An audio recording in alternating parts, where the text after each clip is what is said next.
What is happening out there, rotoscouts baseball fans? Apologies for the delay getting started, gang. Just getting a couple lineups updated in here real quick. We just got the Orioles and the Braves. And who else just dropped? I think that was it. Oh, no, the Blue Jays just came out too.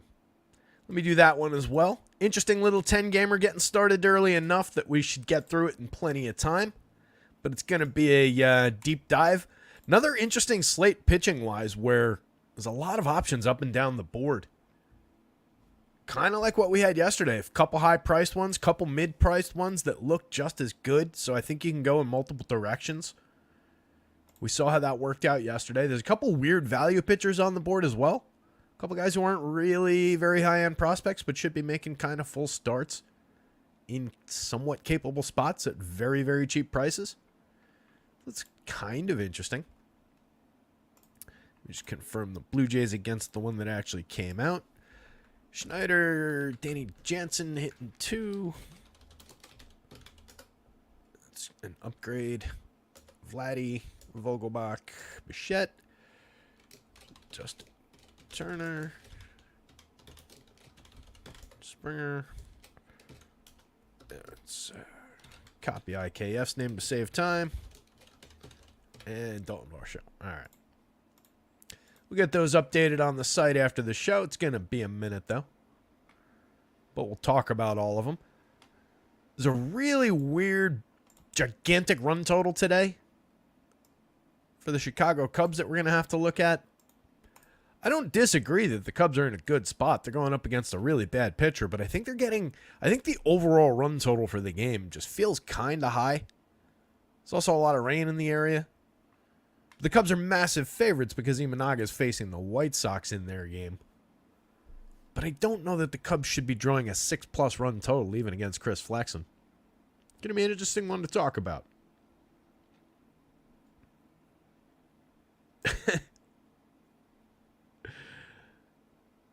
Yep. That's it, Lone Wolf. Colin Sutherland, it's Jersey Mike's double points day. Apparently. Yeah, a little bit of wind out to left in Wrigley, but it's only like 9-10 miles an hour last I saw her. That was what Roth had anyway. So, I mean, it's not one of those extreme days.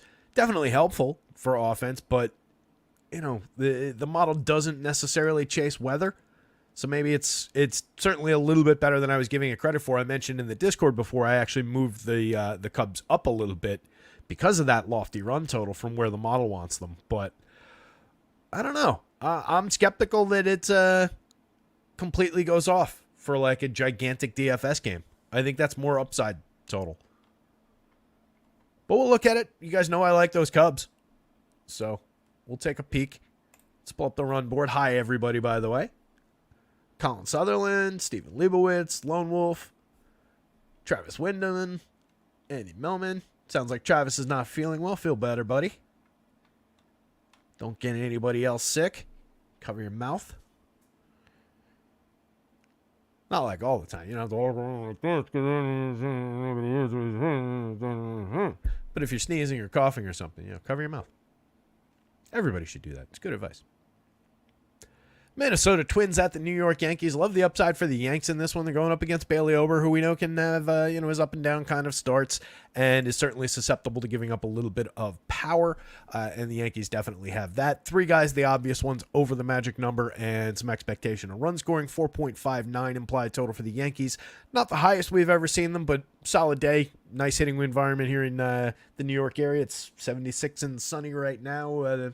Well, it says mostly cloudy, but it looks pretty damn sunny out the window, so you decide. On the other side, the Twins going up against Luis Gil, who's been just completely fantastic. 3.50 implied total for Minnesota. Plenty of strikeouts on board for Gil, who looks pretty terrific again today. One of these days, I do think it'll go pop. I don't know that he's sustainably this good forever, but he's done it over a very solid chunk of starts at this point. So I'm starting to believe, in the words of Lawrence Fishburne, or Morpheus, more specifically. Baltimore Orioles, Toronto Blue Jays, 4.51 implied total for the Orioles. Another spot that I love. It's Trevor Richards opening for the Orioles, and then whatever the dude's name is. Bowden Francis is supposed to be the bulk reliever in that one. We're drawing a huge home run mark for the Orioles offense. Several guys above the magic number, several guys way above the magic number in that one, regardless of which of those pitchers you put in. We'll look at it. It's really interesting for the Orioles today. On the other side, the Blue Jays, significantly lower run total at just 3.58. They're going up against Corbin Burns. Looks like a pretty terrific pitching spot, but we know the Blue Jays can be good. We know they can be stingy for strikeouts. We know Burns has been a little bit up and down, so it'll be an interesting one to look at, but overall, I think that's a strong advantage pitcher-wise. Braves going up against Cutter Crawford, 4.56 implied total for the Atlanta side of that one. Going back the other way, Max Fried on the mound for Atlanta facing Boston, keeping them in check at just 3.54 implied runs at home. Big underdogs there with an 8-run total for the game. Tigers and the Rangers, another one with an 8-run total. Pretty even up, 3.99 implied total on the Detroit side, 4.10 on the Rangers side. Pitching matchup in that one, Dane Dunning against Jack Flaherty. I could say that it feels maybe a little high. I don't know that Flaherty doesn't deserve the respect given the way he's been pitching to have the Rangers at more like 3.5 runs like some of these other good teams who are facing good pitchers. So feels a little slight tick high on the Rangers side.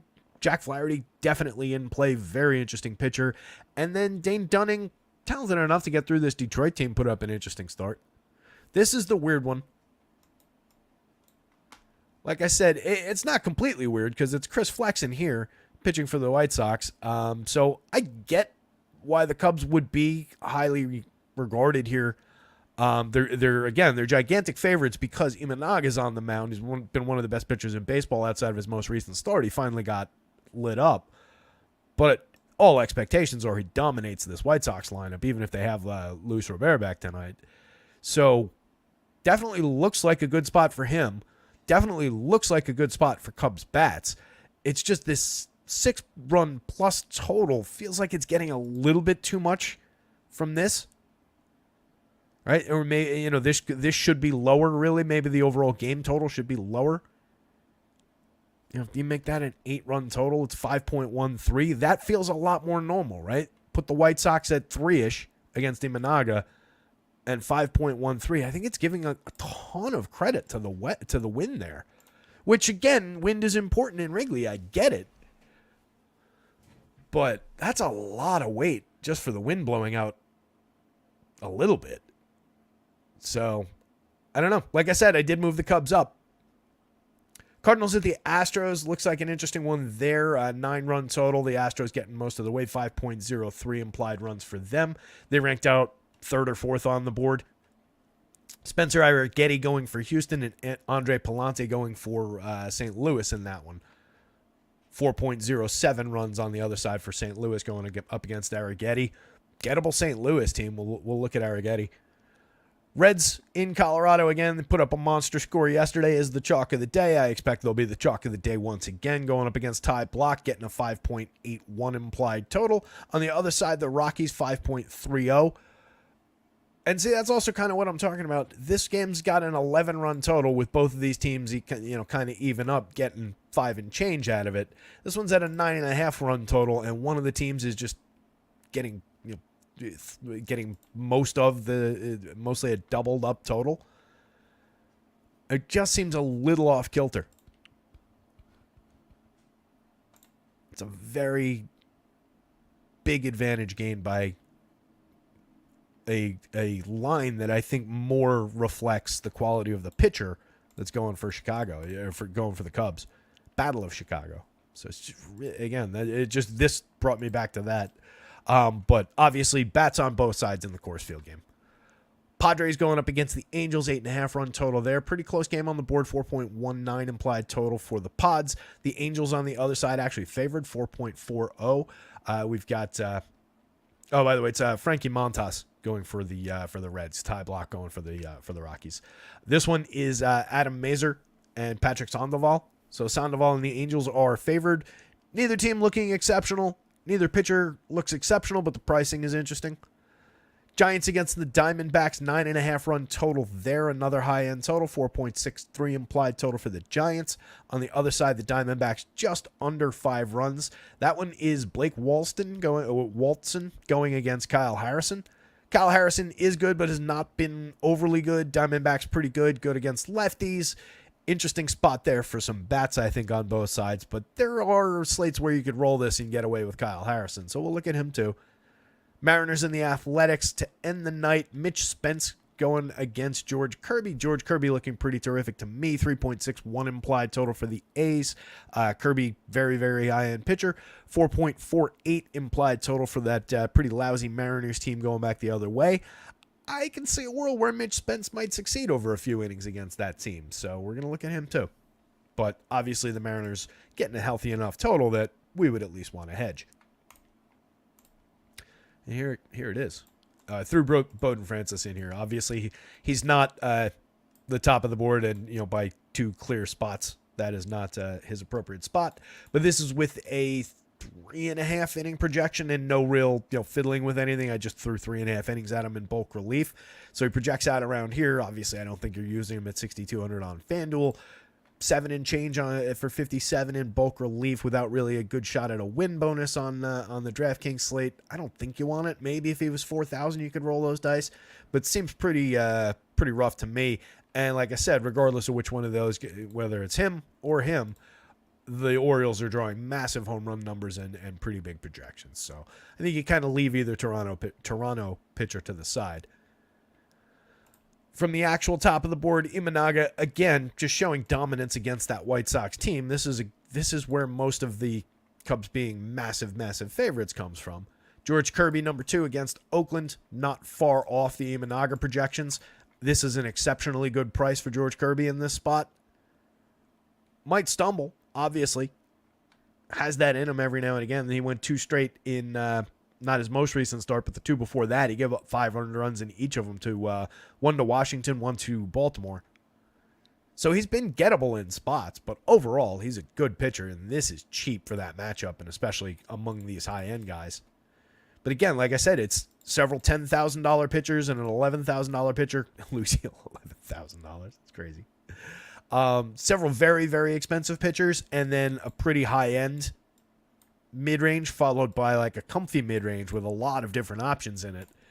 But you're playing with fire with a lot of these guys on this slate, where I think there were more comfortable options through the mid-zone here yesterday. So really today does feel a little bit more top-heavy. Corbin Burns, very realistic spot for him going up against the Blue Jays. There is talent in that lineup. We know that. There are some low strikeout rate guys, but there's also a lot of scuffling players. There are several high strikeout players, and Corbin Burns is excellent. So realistically projected, realistically priced at exactly $10K on both sites. A little bit of a discount to some of the other top-end pitchers who he projects out similarly or better than. Seems like a good spot to play some Corbin Burns. And it's also a spot among those very high-end guys where you can just kind of play some ownership. So depending on which site you're playing on, where they're priced, you can play that ownership and cost game a little bit more.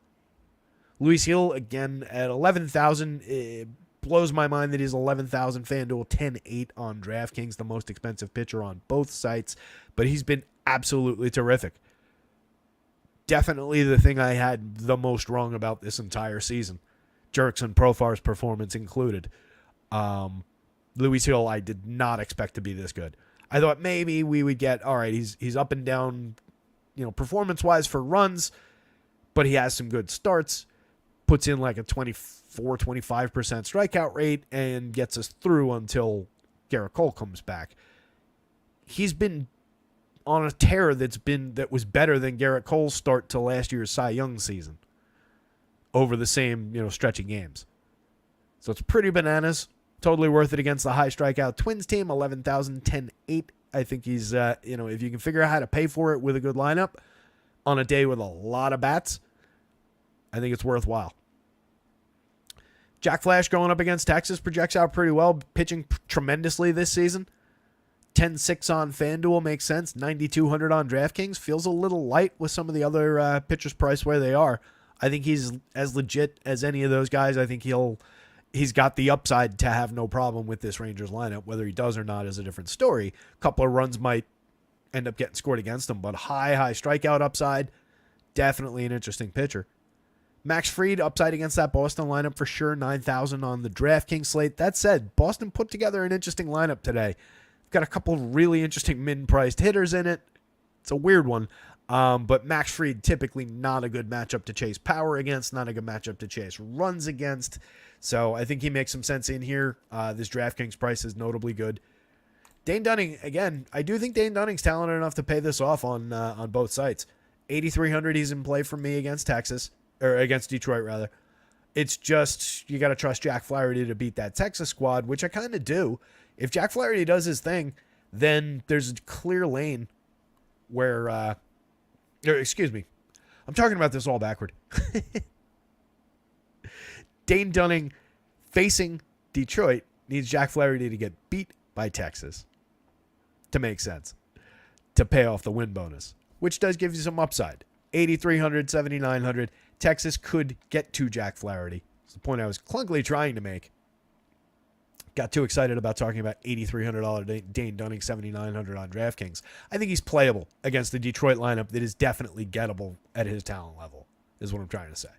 Kyle Harrison, skeptical about his upside against that Diamondbacks lineup. I like the talent. He's on the dynasty team. He's been stuck in the minor leagues because I've got a deep pitching staff, but he is a very high-end pitcher or pitching prospect who just hasn't really kicked it into high gear in the show yet, but has more upside than he's shown us in a lot of spots. 79.81. It's a fair price. He doesn't project out at the top of the board, but I think he's playable. There's just a lot of other options. If he was cheaper, he'd be more interesting, obviously. Mitch Spence, this is what I was saying. Against that Seattle team, I think there's a lane where Mitch Spence gives us 5+ and maybe some strikeout upside. Just has to dance his way through that Mariners lineup, and that's been doable all season. 6,900, 6,500, pretty fair price to pay. Just not a lot of innings upside, and obviously you're dealing with did the A's give you any upside for the win against George Kirby, who's projected up here. So that a lot smoother that time. Sandoval against the Pods, 74, 7,000. Seems fair from the mid-range. Again, that game wasn't crazy. So I think there's a lane here for a value Patrick Sandoval.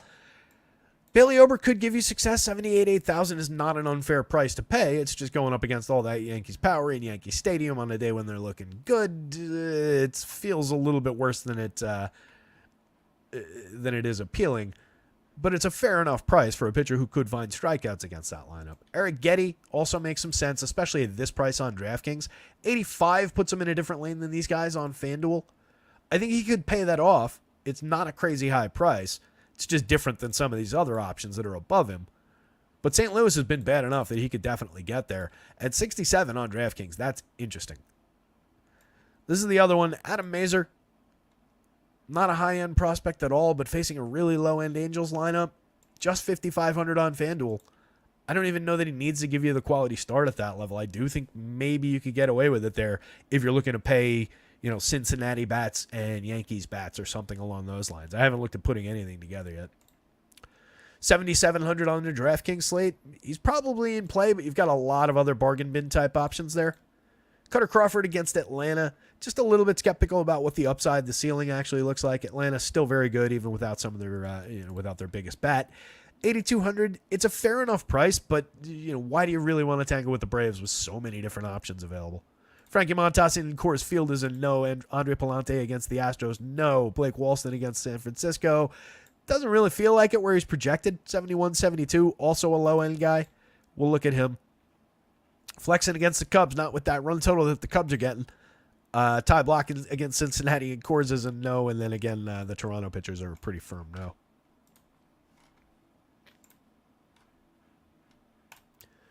Yeah, Steven, the Yankees are drawing monster home run numbers in that game.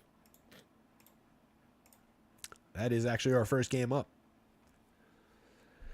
So it's Bailey Ober who's given up a 4.31% home run rate so far on an 11.3% barrel rate, 21.9 degrees of launch on average. The hard hits aren't tragic. The average exit velo isn't tragic, but it doesn't need to be against this and that.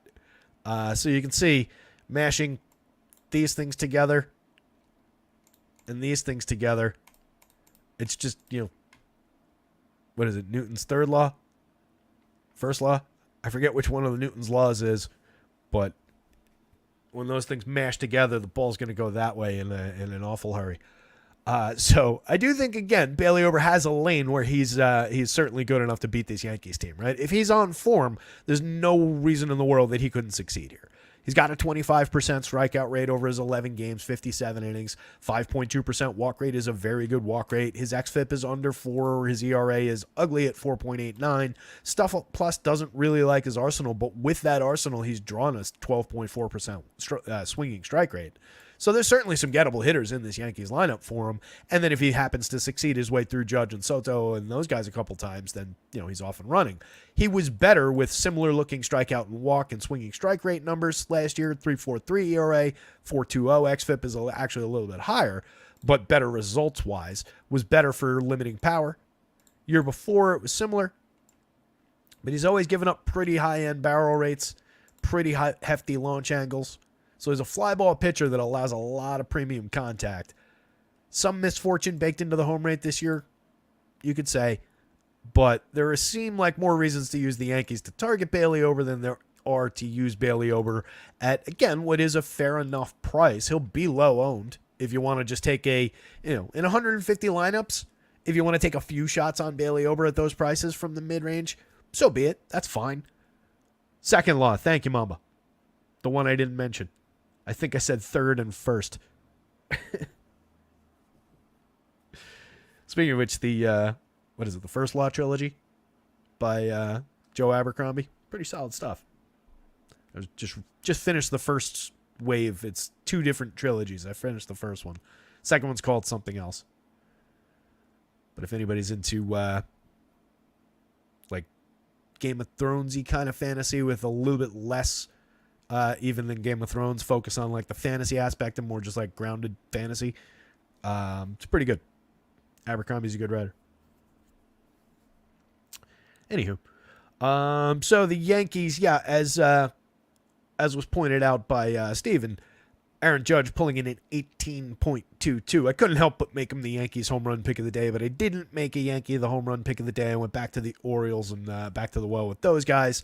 But obviously the Yanks drawing monster numbers against that contact and all those barrels that Bailey Ober allows.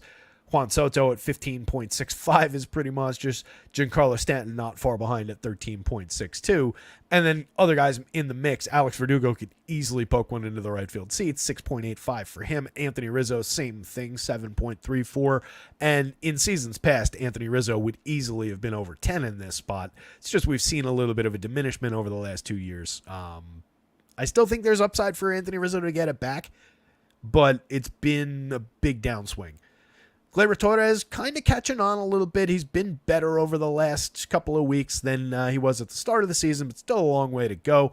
Does have 4 home runs now, but still just a .095 ISO and 87 WRC+.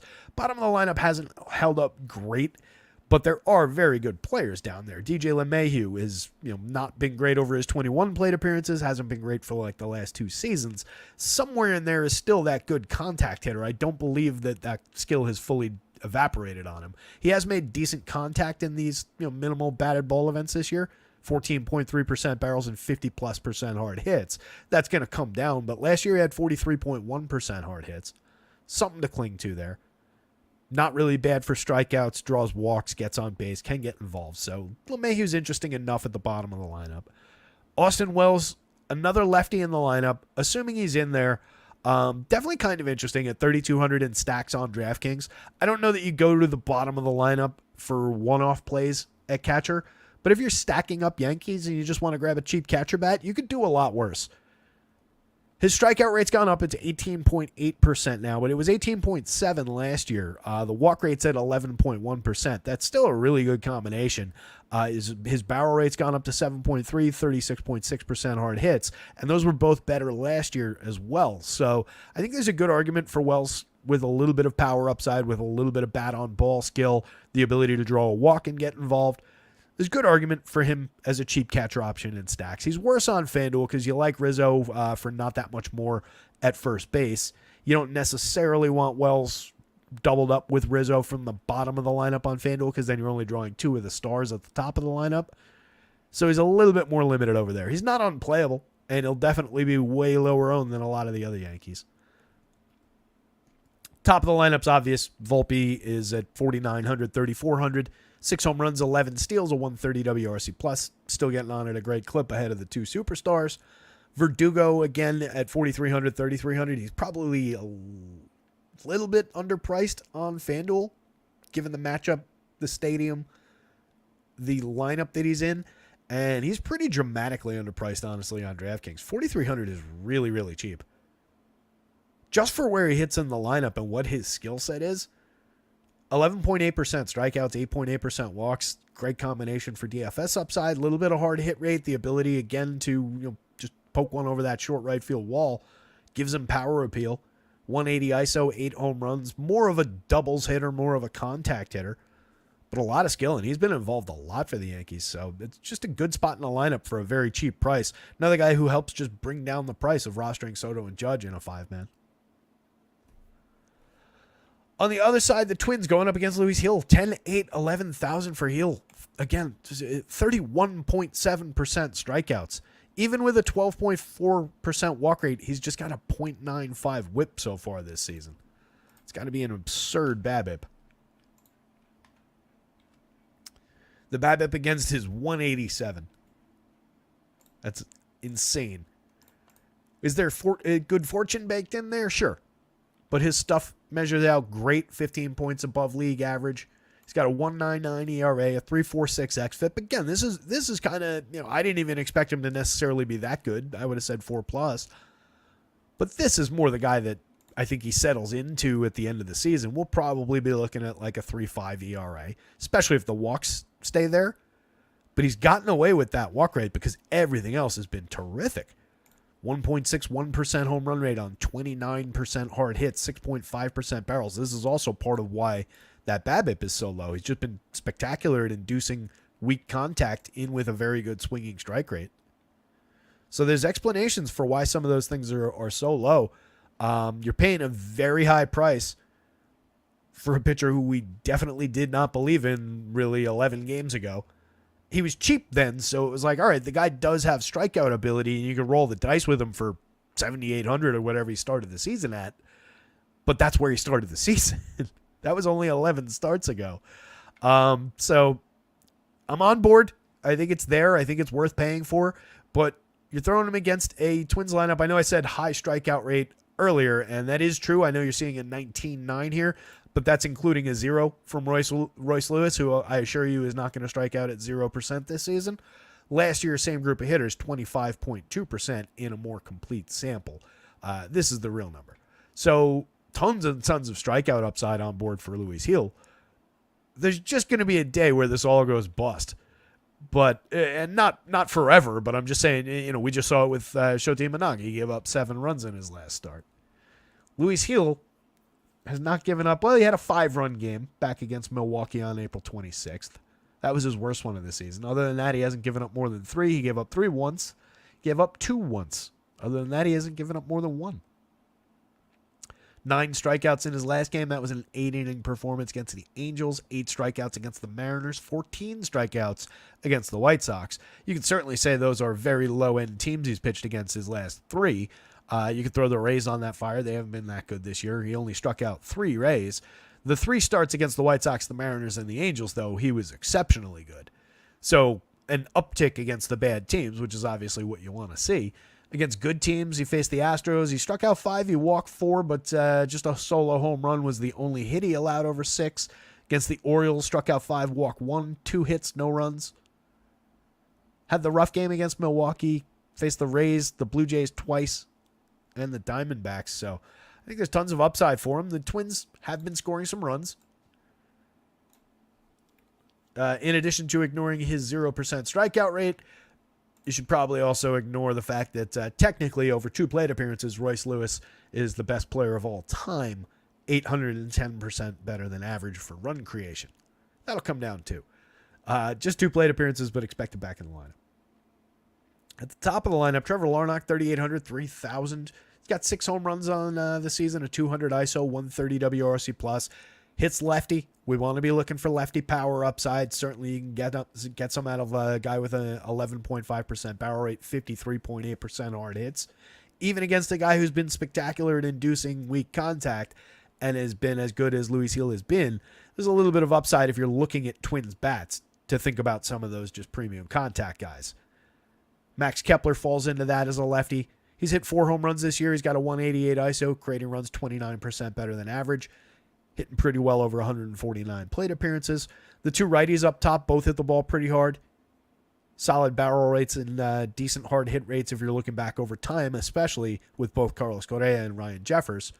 12 home runs this season for Jeffers, 4 home runs for Correa, 123 and a 143 WRC plus. They've both been great. Lewis, assuming he's in the lineup for 5,400, is worthwhile at third base. For 3,000 on FanDuel is way too cheap at third base. If you're stacking this team, Royce Lewis should be a priority at 3,000 at third base. Willie Castro getting 4 positions for 2,900 on FanDuel. He's cooled off, but still has very good counting stat upside. Byron Buxton, the former star, still underperforming on the season. Tons of any given slate upside, though. Alex Kirilloff, Carlos Santana from the bottom of the lineup, both very cheap. Both have legitimate power upside from the left side of the plate. 8 home runs on the season for Santana. 5 home runs for Kirilloff with a 197 ISO.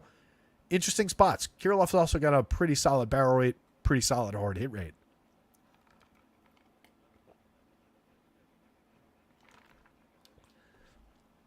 So if you want to be contrarian about things, I do think you could do worse than what I'm sure is going to be a pretty low-owned Twins team in Yankee Stadium. Just know that you're doing it with a 3.50 total. That's matching most of the low totals on the board, though. There's just a lot of options in the 4s that'll also be low-owned because there'll be a ton of weight on both these teams. There'll be a ton of weight there. There'll be a fair amount of weight there, fair amount of weight there. Maybe there. Probably here a little bit. Like mid-owned, high-owned, super high-owned, super high-owned. This is me guessing. This one might be under-owned. That'll probably be a little under-owned. But if you're looking at the teams in the 3s, I do think the Twins have the talent, and they're in a decent hitting environment. It's just a bad matchup for hitting. But you draw a few walks, you put a few guys on base. They've got a couple of guys who can draw walks in here. These are decent walk rates, looking back at last year. So if they do the thing that way, get lucky with a home run ball, chase Luis Gil early, just put 4 runs on him over the first 4 or 5 innings. Might be able to chase him early. Yankees have a good bullpen, so that's not really an advantage, but at least you're getting away from this guy. So, Yankees bats, Luis Gil with a little bit of a I don't love the price. Twins bats, and then Bailey Ober, but it's kind of a awkward price fit, even as a dart throw. 2 confirmed lineups in this one. Orioles showing power above where the Yankees are. Nobody quite reaches Aaron Judge, but Gunnar Henderson's giving him a good race, and then there's 3 guys in this lineup above the magic number. Nobody gets to where Soto was, but we've got 3 guys hovering around where Giancarlo Stanton was. Plus, you get Jordan Westburg at an 8.5 and some legitimate quality down through the bottom of the lineup. So, very interesting upside for the Orioles today. Going up against Trevor Richards to start the game. In 28 and a third innings of relief, Richards has a 23.4% strikeout rate, a 3.18 ERA, but a 4.51 xFIP, just an 8.8% swinging strike rate. Pretty good CSW despite the low swinging strike rate. He's given up 8.3%, barrels a 3.60% home run rate. Stuff Plus doesn't really love the arsenal. The exceptionally high walk rate. This is a very low whip for that walk rate. He's only going to be in the game for most likely, maybe he goes 2. He just pitched on the 2nd. 2 days ago, he went just an inning, faced 3 hitters. On the 29th, he went 3 1/3.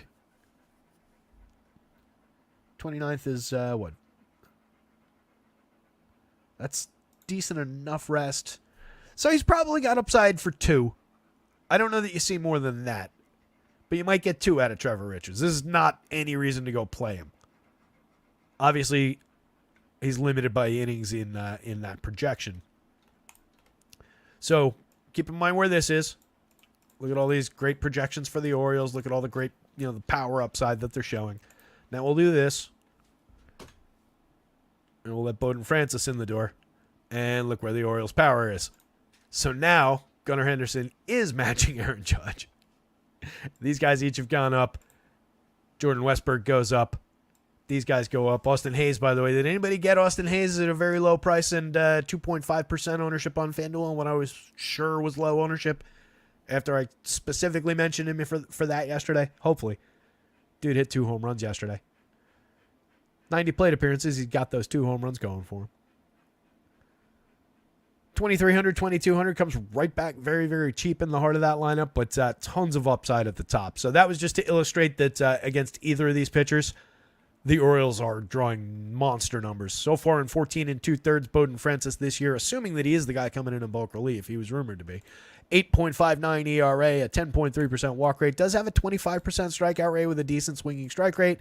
Stuff plus in the tiny, tiny sample like the Arsenal, but he gave up a lot of power in that small sample. That's an unfairly small sample.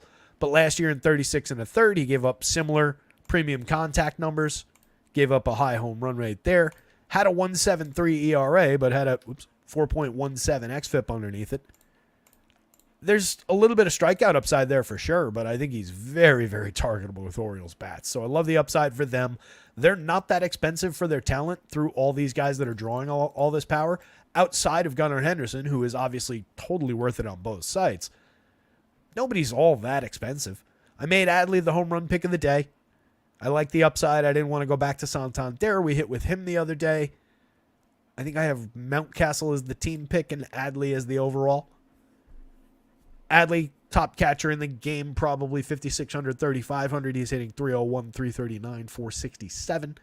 A 131 WRC plus. Just a 166 ISO, but he's got 10 home runs. Got a very solid contact profile. Strikes out just a 17.1% clip with a 5.3% walk rate. Pretty tremendous option. Nice. Mamba had him. Love it.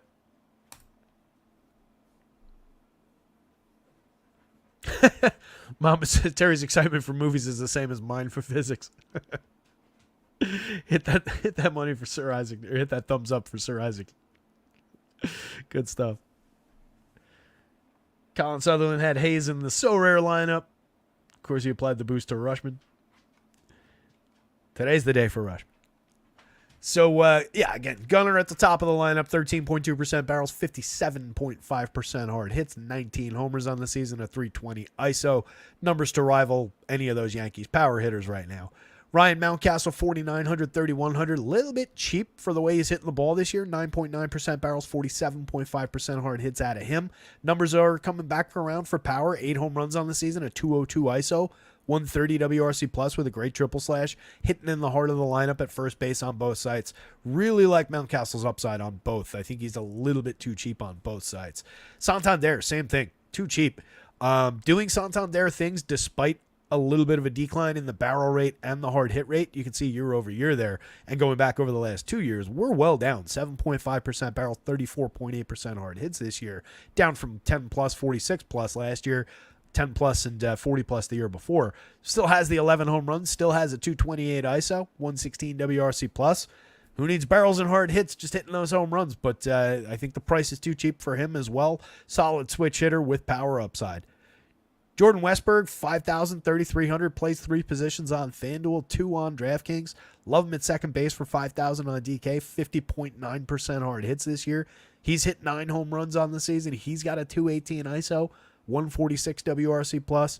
Break up the Orioles. This team is too good. Hayes is super cheap. 44.6% hard hits this year. Realistic upside for barrels and hard hits over the last couple of seasons. Not that terrible for strikeouts. Mid-20s strikeout rate. A little bit more maybe than he's put up over 90 plate appearances this year. Has not been hitting well, but had a little breakout yesterday, and hopefully it continues. Colton Cowser, 4,300, 2,800, had a great start, up to 7 home runs on the season, a 200 ISO, maintained a little bit of power upside for sure. 15.9% barrels, 52.2% hard hits, over 190 plate appearances is terrific from the rookie. So just needs to keep doing what he's doing. Like to see a little bit more on the front end of the triple slash, but I'll take what's there the rest of the way. Just needs to do that for these prices. 43.28 is pretty cheap for his power upside. Connor Norby saw a little price uptick despite going over in 3 plate appearances in his debut. Definitely interesting at second base. Pretty good minor league numbers. James McCann slotting in the lineup as a cheap second catcher if you need it, but obviously we greatly prefer Adley Rutschman up top.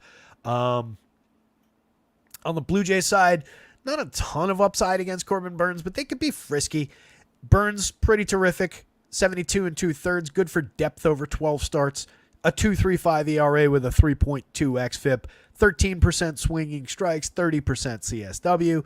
24.7% strikeouts. It's down, but I mean, the rest of those numbers are terrific. 33% hard hits.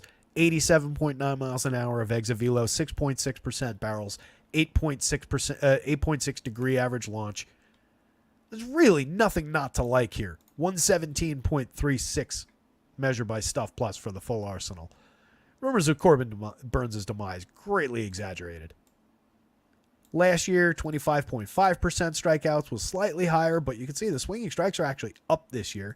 Yeah, 2 years ago it was at 30.5%, and then the year before it was even higher. 15.1% swinging strikes, but I mean, this is appreciably higher than that. This is a little bit higher than that, so maybe we're on our way back more toward this guy. Success putting hitters away hasn't been quite the same, but success at limiting runs has still been terrific. Success at limiting power is still terrific.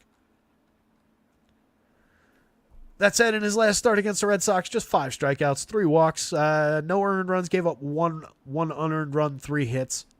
3 earned runs against the White Sox. That was the letdown I was thinking of. 6 strikeouts in that one, 2 walks, but giving up 3 earned runs on 7 hits over 6 innings to that lousy White Sox team was a disappointment. 6 innings against the Mariners, had 11 strikeouts. That's more like it. 1 unearned run. Pretty dominant 6-inning start there. 6 innings against the Blue Jays, just 2 strikeouts. Just 1 earned run on 1 hit. On 6 hits. Hasn't given up more than 3 in a game all season. Only gave up a handful of home runs. That was all in a row. Back through mid-April, through the beginning of May. Has only given 1 home run up in all of May. Most of his heavier strikeout games have come in May. Handful of 6s. No, that's not true. He had an 11 on both sides of the ledger. It's Corbin Burnes. I don't think we need to overthink it. 10,000 on both sites. Totally playable against a gettable enough Blue Jays team. 18.7% strikeout rate for this group this year. 21% last year, maybe a little bit more targetable than they might look, but this is believable enough that they could sustain, 18, 19% over the course of a season with this group of hitters. It's just you got a lot of underperformers in here. Pretty low-end home run totals for some of the names that are in this lineup. Dalton Varsho leading the team at 10.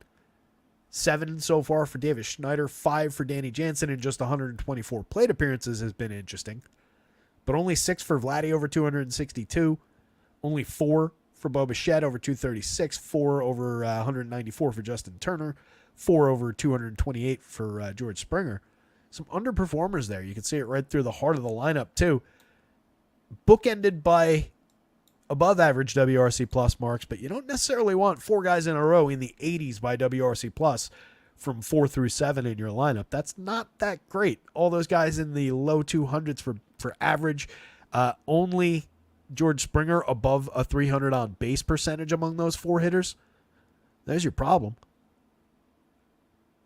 That is a big group of underperformers. So maybe we're looking at another 4 or 5 strikeout game from Corbin Burnes on the downside.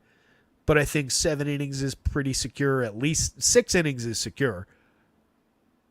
Quality start bonuses there.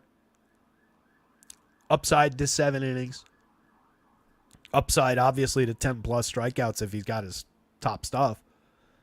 So for 10,000, a little bit of a discount from the Louis Seals of the world, I'll take Corbin Burnes. That sounds ridiculous still. If you had said that before the start of the season, somebody would have been like, yeah, of course you would. Not taking anything to do with the Blue Jays pitchers. If you wanted to roster Blue Jays, really, I'm focusing from Schneider through Vladdy. I think all three of these guys are solid. I think they're all fairly priced to probably a little bit underpriced. Everybody under 4,000 or under 5,000 rather on DraftKings. Pretty fairly priced on FanDuel as well. Jansen is an interesting catcher. Corbin Burnes just really doesn't give up a lot of power. So we've got even these guys limited in the 5s and 6s, but you can see Jansen at 6.04 actually leads the team in the home run model. But it's just you're drawing a lot of underperformances against a very talented pitcher who does not get blown up all that often. So while I said, maybe the Twins in Yankee Stadium could get interesting against Luis Gil, I think that makes more sense than expecting a big breakout for the Blue Jays, even at home against Corbin Burnes. Vladdy, everything has been intact outside of the actual output for power. He's up to 6 home runs, though. Just a 123 ISO, but things are rounding into form and starting to trend up. Vogelbach, 3,000, 2,300. You're certainly not looking to play him. Another awkward thing in the lineup. You're certainly not looking to play him over Vladdy. You've also, if you're on DraftKings, you've got 3 first basemen in this lineup today. Multiple outfielders and then 2 guys with second base eligibility, but obviously at different positions. But that's problematic. Maybe it's just a 3-man. Pick your favorite first baseman and put them together with Danny Jansen and Davis Schneider. There is quality in Bo Bichette, I still believe. George Springer, I still believe. Justin Turner even, I think, bounces back from where he is. He's been mired in a terrible, terrible slump over the last 5-6 weeks. Varsho's shown some quality with his 10 home runs, his 247 ISO, but premium contact's still lacking. 25.4% strikeout rate, obviously one of the most gettable hitters in that lineup. This could be a black hole, especially with his ability to limit premium contact and power. So, Orioles bats, Corbin Burnes, both big yeses. Really nothing from the Blue Jays hitting the board for me. Super contrarian Blue Jays if you want them, and they are cheap for some of the name recognition that they provide, but really low-end spot against Corbin Burnes. Max Fried going up against the Boston Red Sox in Fenway. Cutter Crawford coming back the other way. Crawford at 8,200. It's just, as I said at the top, why would you want to? He's been fine. 3.29 ERA is very good. 4.19 xFIP is fine. 23.1% strikeout rate is fine. 11.3% swinging strike rate is good. The CSW is not great, especially with that walk rate being where it is. Should have more called strikes. Not bad for premium contact, not bad for power. The ballpark, not exceptionally helpful to pitching, but he's been good. 105.87 by Stuff Plus. It's just, this is a better lineup than he is a talent on the mound, and he's not really getting the discount that he should be against this team in Fenway Park. So I don't love the spot for Crawford. I definitely would consider Max Fried, though, especially at the discount on DraftKings. I think he's a functional SP1.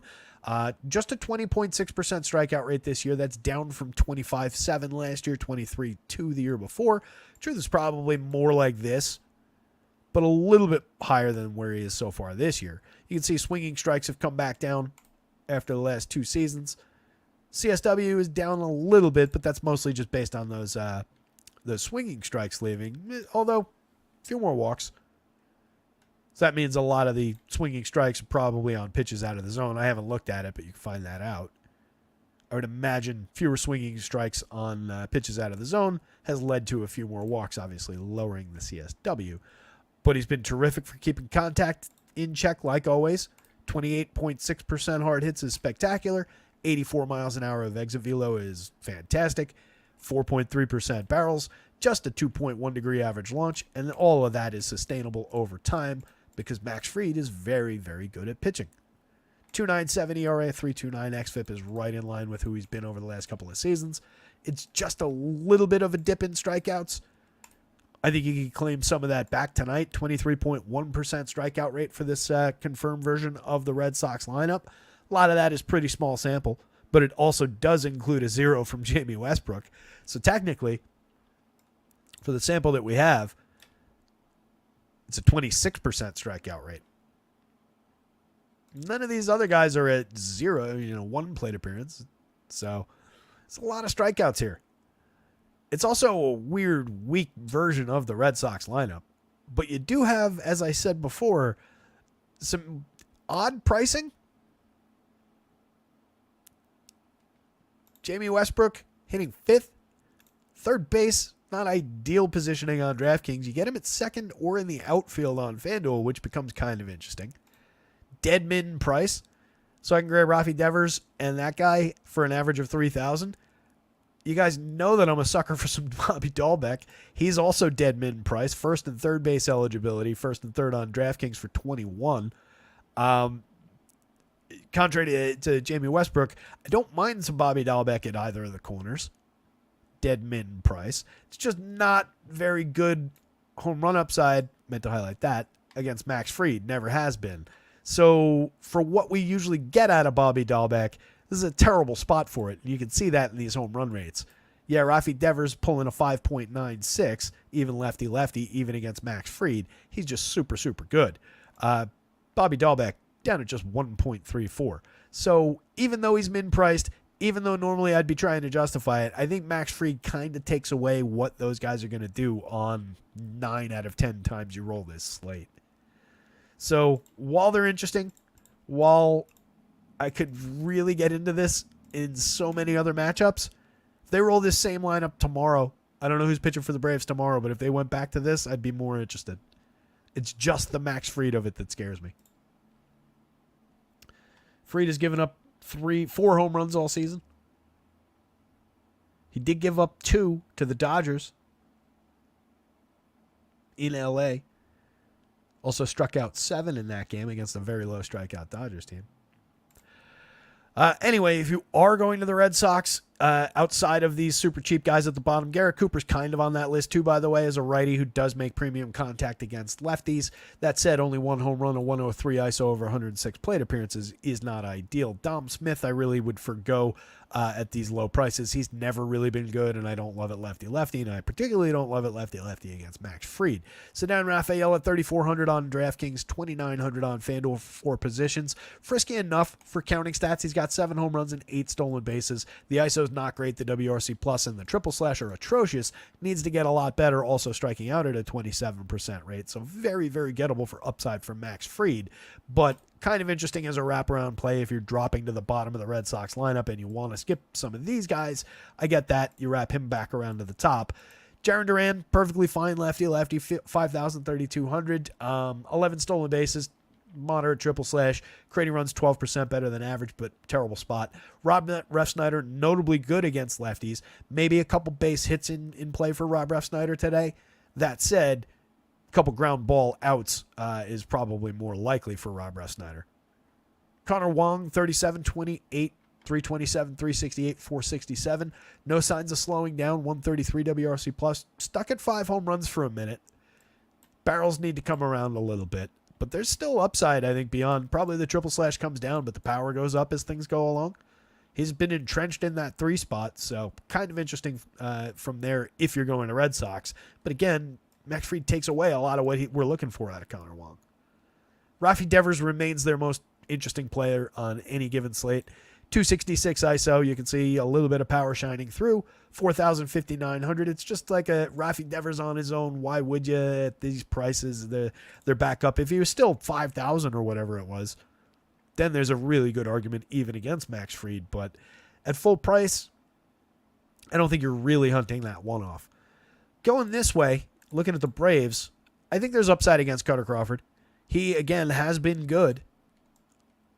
Last year, he gave up a little bit more premium contact, a little bit more power, had a worse ERA, slightly higher strikeout rate with a slightly better swinging strike rate. Year before was also similar. Both of these are okay samples. So there was a little bit more power on deck. You could say that this was growth, though, for a pitcher who's still fairly young. I think. How old is he? I think he's like 25. 28. Older than I thought, but still young. Just turned 28.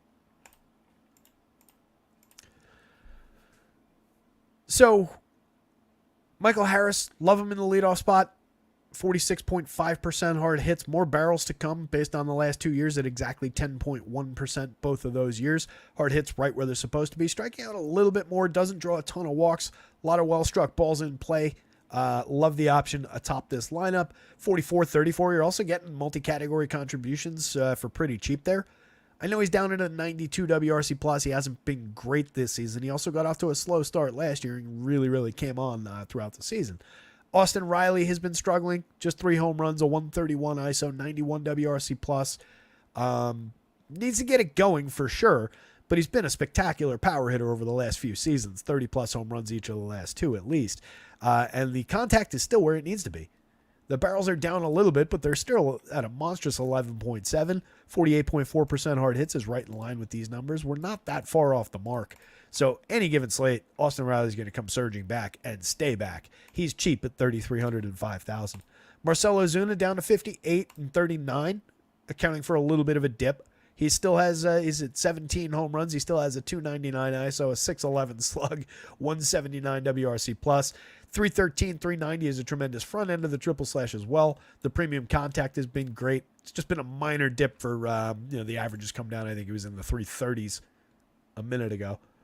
Matty Olson, 5,137, pretty cheap for him on DraftKings. 37, he usually fluctuates between 37 and 41 or so on FanDuel, so you're on the cheaper side of his range, but it's not like exceptionally cheap. 51 on DraftKings feels a little bit exceptionally cheap. 13.2% barrels, 53.6% hard hits, 9 home runs on the season, a 203 ISO. Can something be a little bit exceptional? Probably not. 3,700, 2,900 for Adam Duvall. A lot of power upside out of him. 5 home runs and 123 plate appearances. Righty bat, but in the lineup, typically gets in there against lefties and has a lot of power in that situation. But regular plate appearances, 123 of them on the season, a 176 ISO. That's down a little bit, but the premium contact, based on where that is, that should come up. The home run total should be fine. Never going to hit you for a high average. Capable of putting a couple of zeros, few strikeouts into your lineup for sure, but does have a lot of power upside. Jared Kelenic, stable at 268, 311, 406, a 102 WRC+. Plus. He's been providing contributions. 47.4% hard hits is pretty good. Just a 138 ISO. The results haven't been great, but the above average WRC+, plus, the okay triple slash, he's hit 3 home runs. He's always been able to hit the ball hard. Striking out at a 29.7% rate. That's high, but it's down a little bit from last year. The walks are also down a little bit. But there's life there. There's quality at 3,200, 2,500. I think you can do worse. Sean Murphy, love the bat, even in that spot in the lineup. Over 21 plate appearances. He hasn't found his form yet. Give him a minute. He'll be fine. Last year, 15.8% barrels and 44.7% hard hits. RC has also been scuffling along. Just a 71 WRC+. Plus. Was tremendous for them last year. I think there's a lot of quality there. Still hitting the ball pretty hard like he did last year. 3,600, 3,000 at shortstop. Definitely worth going to given the overall upside of this lineup. So for me, it's Braves for sure on the board. Look pretty solid. Max Fried, I think, is definitely an option, especially where he's priced on DraftKings. Carter Crawford only is like an awkwardly fitting dart throw that doesn't really project well. If you want him, he'll be low owned, but doesn't really work for me. And then I don't think it's the day to go to these Red Sox, but I'm really interested if they roll this lineup back sometime later this week against just a different profile pitcher. A lot of bargains down here, but it's not even really going to be a great source of one-off at these, all these corner guys. Even with 3 first base options on both sites in the lineup, it's not a great group of first base one-offs. Against your typical lefty, it would be. But just one last time to reiterate, it's because Max Fried is this good at limiting home runs. That averages to a 1.80 home run rate over his last 328.5 innings.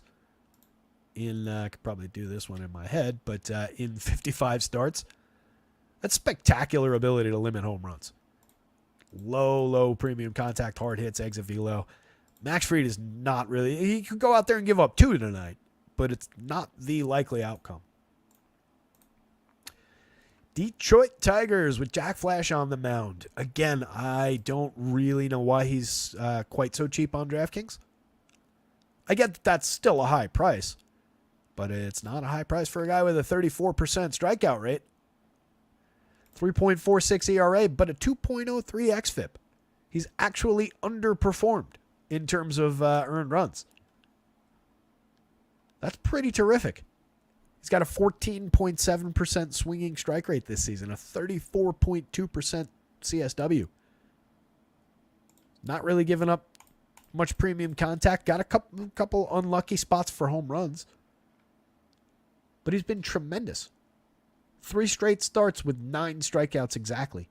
Had a 14 strikeout game against the Cardinals over 6 2/3. Had a 10 strikeout game against the Twins over 6. These last 3 have come against Boston at Fenway. Struck out 9, walked 1 hitter over 6 2/3, no runs. The 9 strikeout game against Toronto came over 6 1/3. He did give up 7 hits in that one. He did give up 2 home runs, 3 earned runs. 6 1/3, I'll still take that start. That's still a quality start on FanDuel. They lost. That's the downside with the Tigers.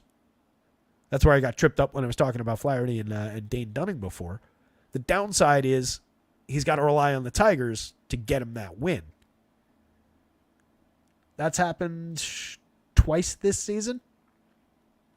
Pitching this well, he has 2 wins. He's 2-4 in 11 starts. It's unfair. This Tigers lineup, rather, I kind of expected to be a little bit better this year. I think they expected to be a little bit better. We've gotten some underperformances from guys like Cole Keith. Obviously, Spencer Torkelson, they had to send back down. Point being, Jack Flaherty should have much better upside for wins on the right day. But it's no fault of his own. That's why wins suck as a fantasy stat. Stuff Plus doesn't really love the arsenal overall. I actually want to look at that. I want to see the individual pitches for Jack. It's so much easier to access now.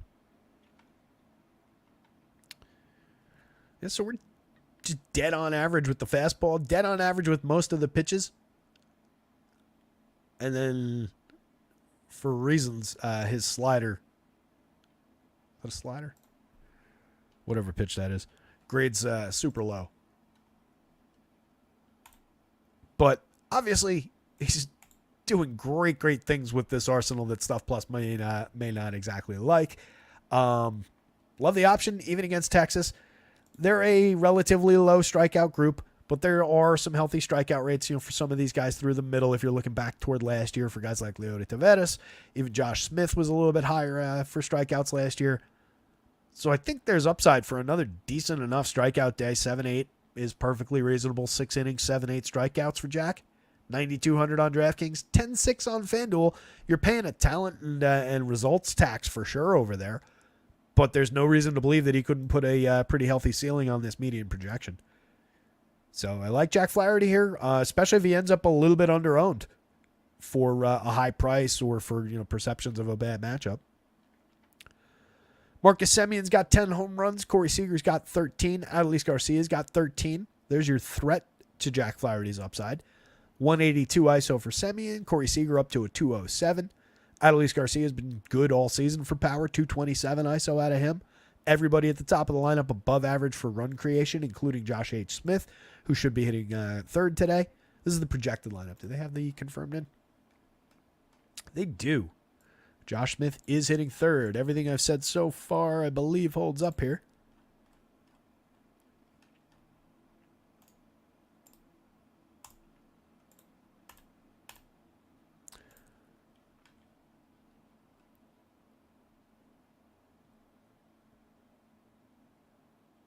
Hey, Clintwood, if you're still here, buddy, thanks for popping in from work. Clintwood popped in, wanted to say hello to everybody and wish everybody good luck. So, yeah. Hey, buddy, good luck to you. Thanks for popping in. Hit the like button out there. Hit the subscribe button. Check out our pals over at acemind.io. It's down there on the black tab, acemind.io.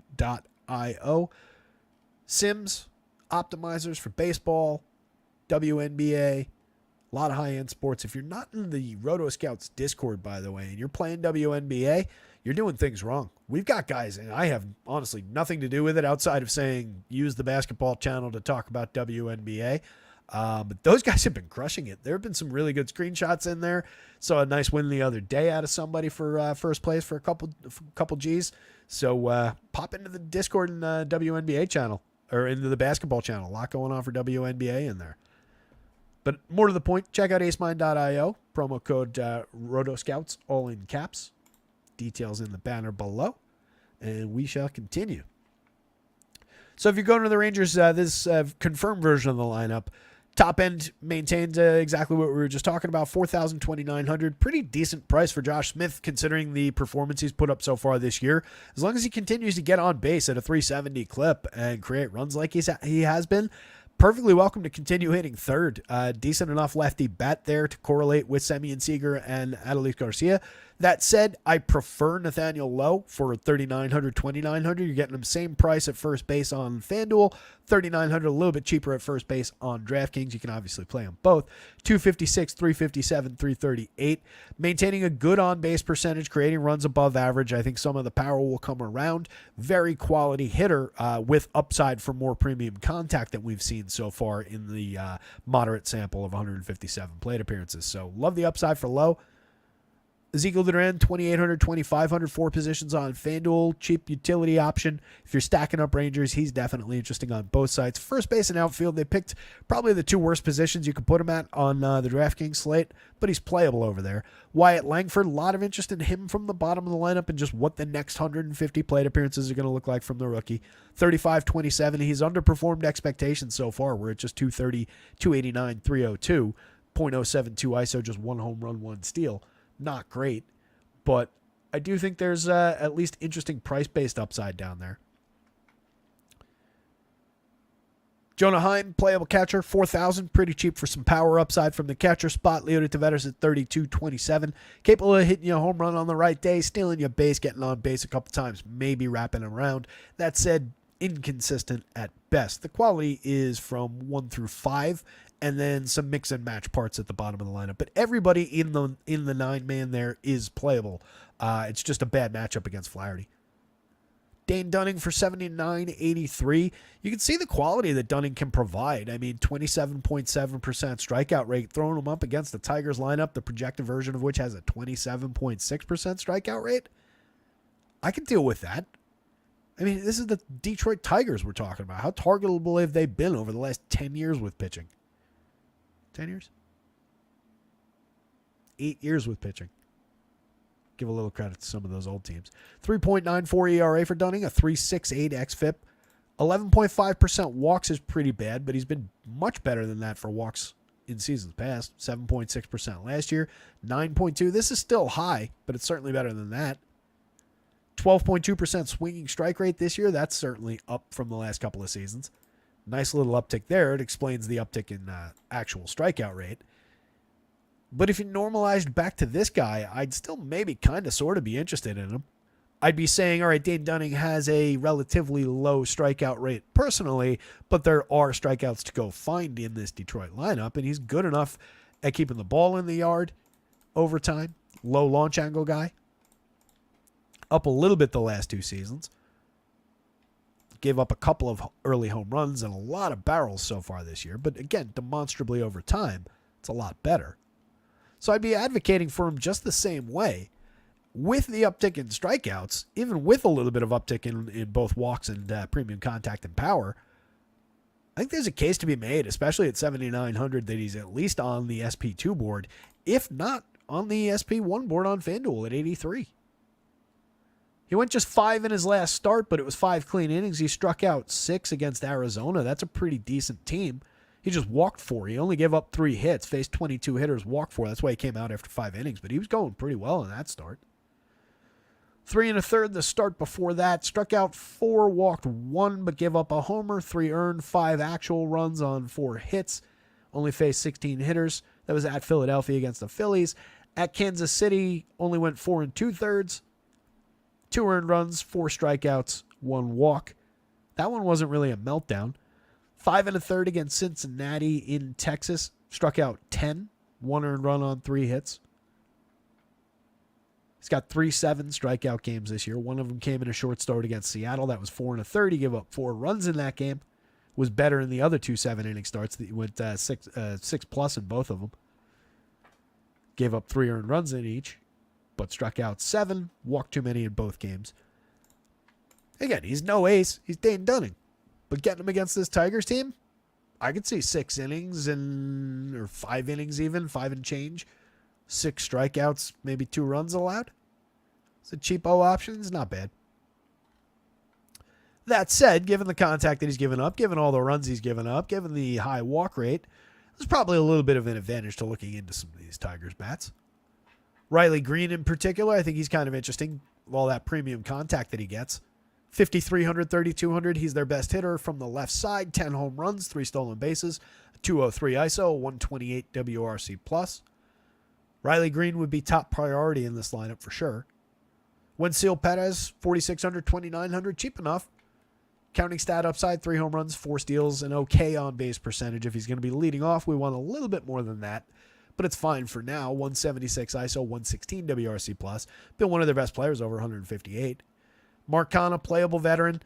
I could argue that Canha should probably lead off and Perez should probably hit third. Canha's always been very good at getting on base. 353 on base, over 224 this year.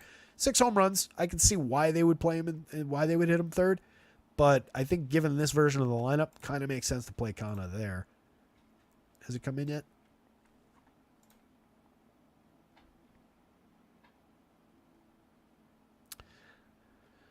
Oh, yeah.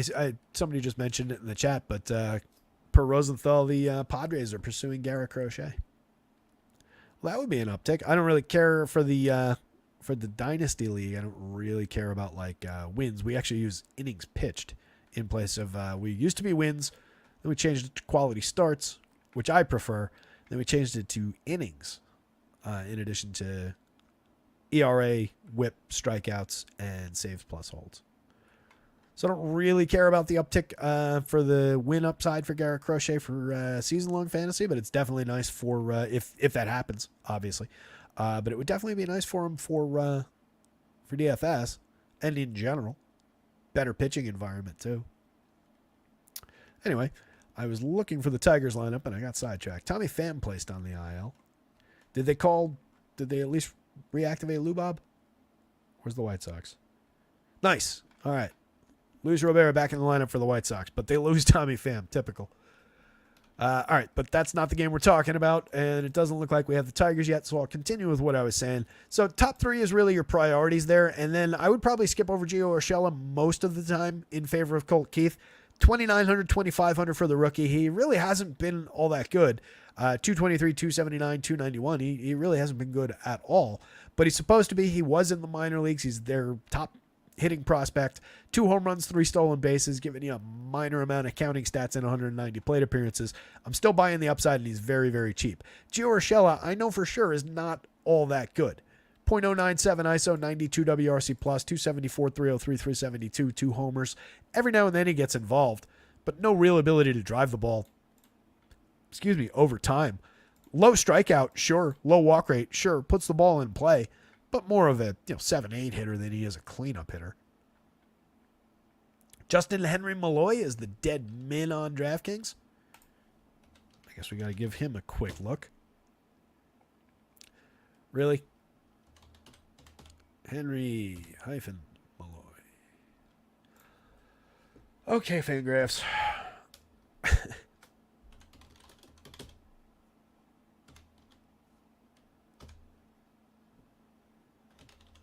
Does this guy not exist on Fangraphs?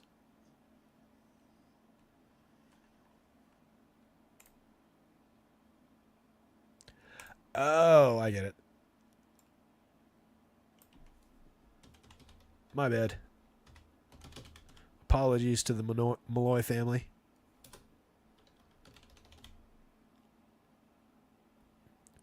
Still not coming up. All right. I quit. I mean, I don't quit. I quit looking for Justin Henry Malloy information. Dead minimum priced on DraftKings if you want him. 3 plate appearances. He hasn't done anything yet, but he's potentially hitting 6 for the Tigers today. Akil Baddoo, very cheap, 3,200, 2,500 over 19 plate appearances. He's got that one home run that he hit the other day. Got a 294 ISO, making pretty good contact in the teeny tiny sample. Obviously, from seasons past, we know that he's got a little bit of counting stat upside for home runs and stolen bases. No superstar, but doesn't really need to be at these prices with that upside. Javier Baez has been terrible. Carson Kelly is kind of an afterthought at the bottom of the lineup as a catcher.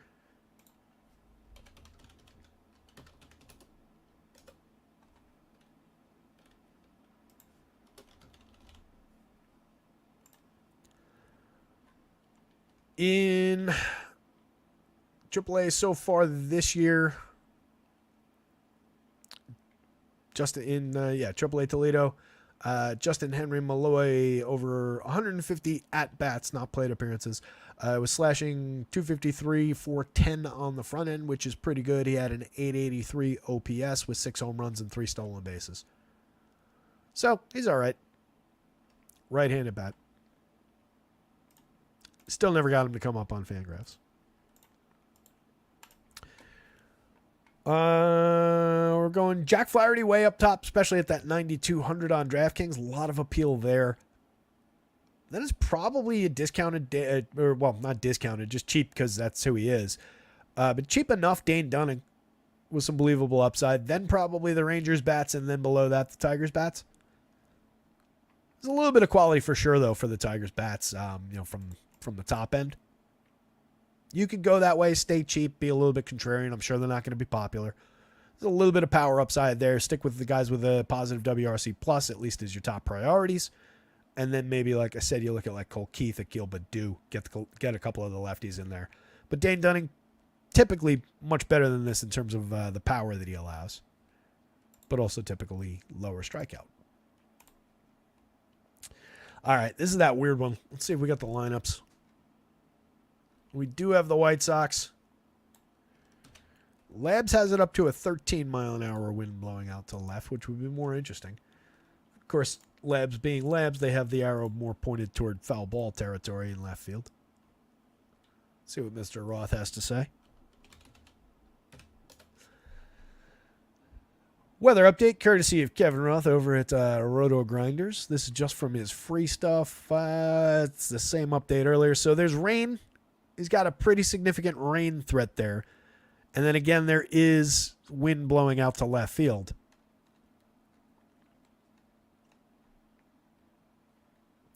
It's in percentage-wise, it looks like in the 40s and 30s for rain through 7 to 8 p.m. Then it drops into the 20s for like a 3-hour window where presumably they could play ball, but it might still be raining. And then you're looking at bounces up into the 50s and 60s percentage-wise. It gets pretty ugly later in the evening. So it's kind of a small window, if I'm reading this correctly, which I think I am. The wind on this forecast, anyway, never goes over 8 miles an hour during any kind of window in which the game would be played. So unless this forecast is just deadly wrong, which it could be, and getting it from Roto Grinders, not getting it from, the actual like meteorology services. I didn't realize I had that on the screen. I think there's reason to believe that Vegas total is a bit of a runaway train right now. Let me see if it came down. I just think the game total is high. I like the spot for the Cubs. Nope. 9.5.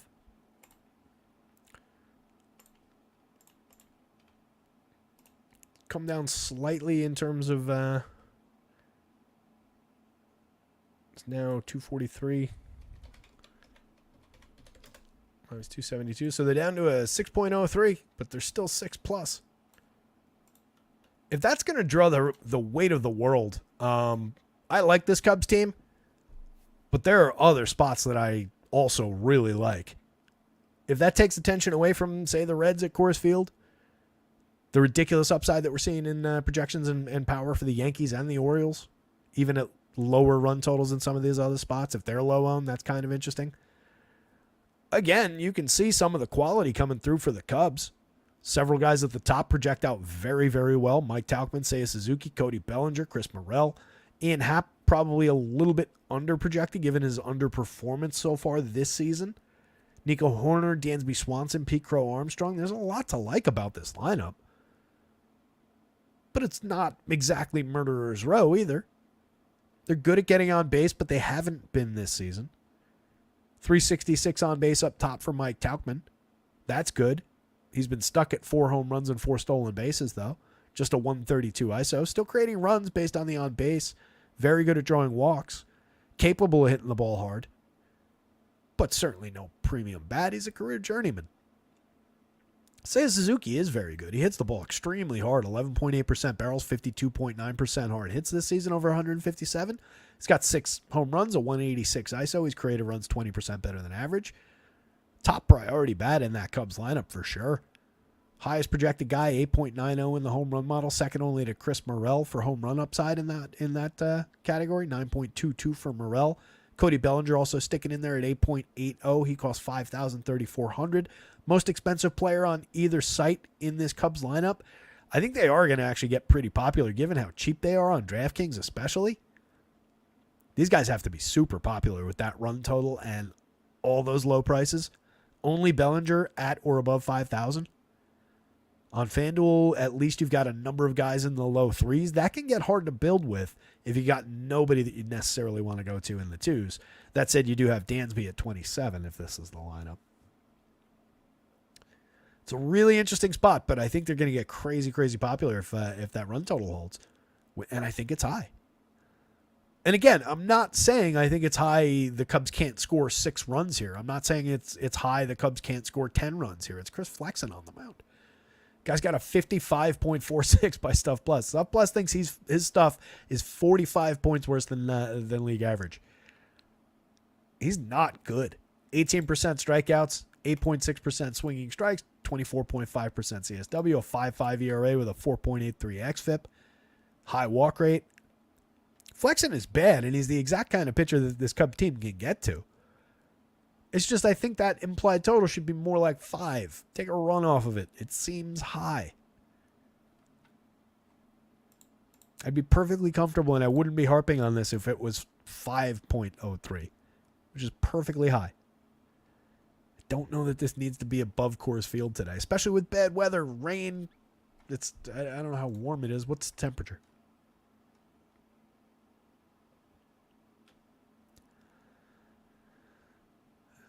Low 70s. It's not cool, but it's not particularly warm, especially if it's cloudy and rainy. I don't know. I don't love getting crazy about the weather. I hate when I have to pick a lane on the weather. There have been a couple spots where I've gone the other way and said, like, all right, we got that win. Let's get behind it a little bit. Let's get enthusiastic about it a little bit. I don't feel like it's typically worked out, so I'm going to lean more into the model in these situations, I think. You do have good run creation upside from the Cubs. You do have stolen bases for basically everybody up and down the lineup. They're certainly capable of putting up a pretty nice DFS day against Chris Flexen. It's just with the draw that 6+ total is going to create at these prices, I also think they're skippable with a lot of options on a 10-game slate. Going the other way, Shota Imanaga. By the way, all that to say is that Chris Flexen is entirely unplayable in this situation. Shota Imanaga is ridiculously playable. Even at 10-6, 10-5, he's the top projected pitcher on the board. 1.86 ERA on the season over 10 starts, 58 innings, 25.5% strikeout rate, microscopic 4.3% walk rate. He's got a 3.45 xFIP, up to a 1.0 whip. That comes with the meltdown in the last start. He faced Milwaukee at Milwaukee, finally had a bad one. Gave up 7 earned runs, lasted just 4 1/3, 8 hits, 1 strikeout, 1 walk, gave up 2 home runs. Every other game this season has been spectacular, or at least really, really good. Couple of low strikeout ones in the beginning of the season is the only reason I even hedged that a little bit. Since April 26th, he has not, outside of this most recent one, had not struck out fewer than 7 hitters in a game. Had given up 3 earned runs over that entire stretch of 5 starts. Pitching deep into games, 7 innings in 3 of those starts, 6 1/3 in another one. facing good to very good teams. Boston, the Mets, the Padres, the Braves.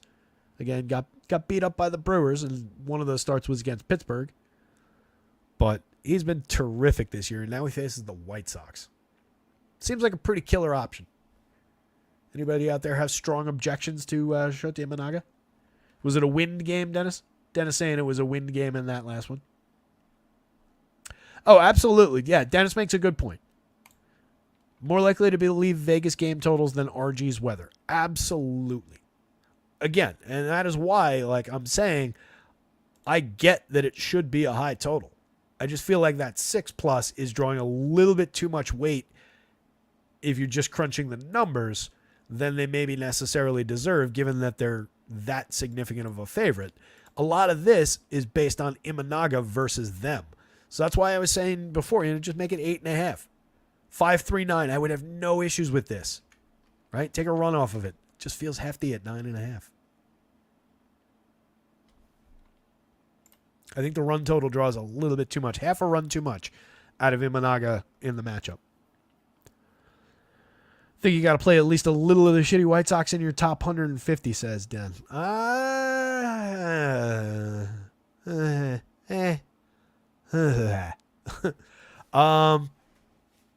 don't know if I agree with that. You do get Lubob back. He's fantastic. We only had him for 29 plate appearances so far. He had a 286 ISO, 2 home runs in that sample. Created runs 5% better than average. Obviously a tremendous right-handed power bat. But you're losing Tommy Pham. You got Corey Julks in the leadoff spot now. Andrew Vaughn, who's just kind of sucked. Paul DeJong does have power, but he's very inconsistent overall. And then everybody else in the lineup, Gavin Sheets, Corey Lee, Danny Mendick, Lennon Sosa, Martin Maldonado. That is pretty low end. It is just a hyper contrarian, very, very cheap kind of a dart to throw. So yeah, if you're building 150, grab the top 4 hitters and run with it, sure.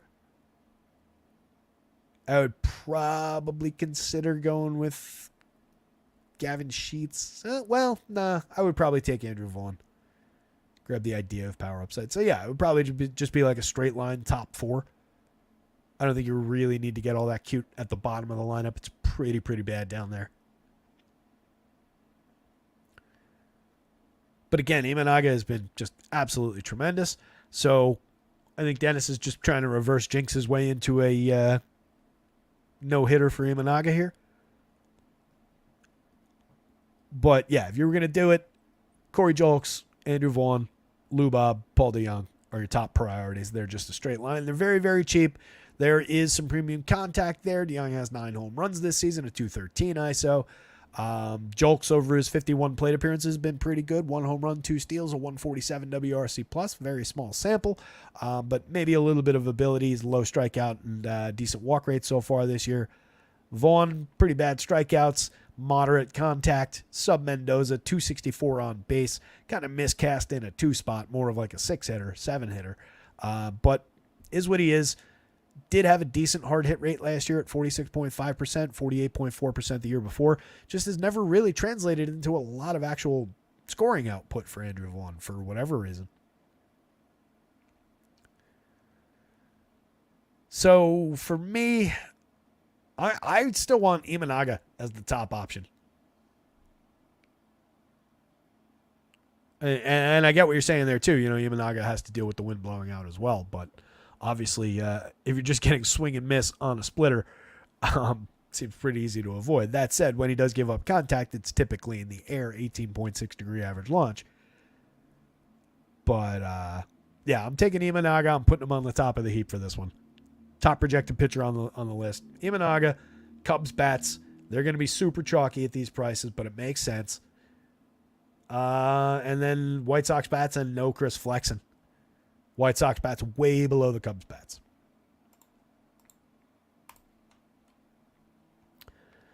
Cardinals with Andre Palante on the hill. Going up against the Houston Astros. Not a very good matchup for Mr. Palante. Grab these lineups. Both of them are here. My buddy Lou from the Dynasty League, who I've mentioned, his last name's Palante, so he loves this guy. Loves when this guy gets called up. Always make sure to let us know.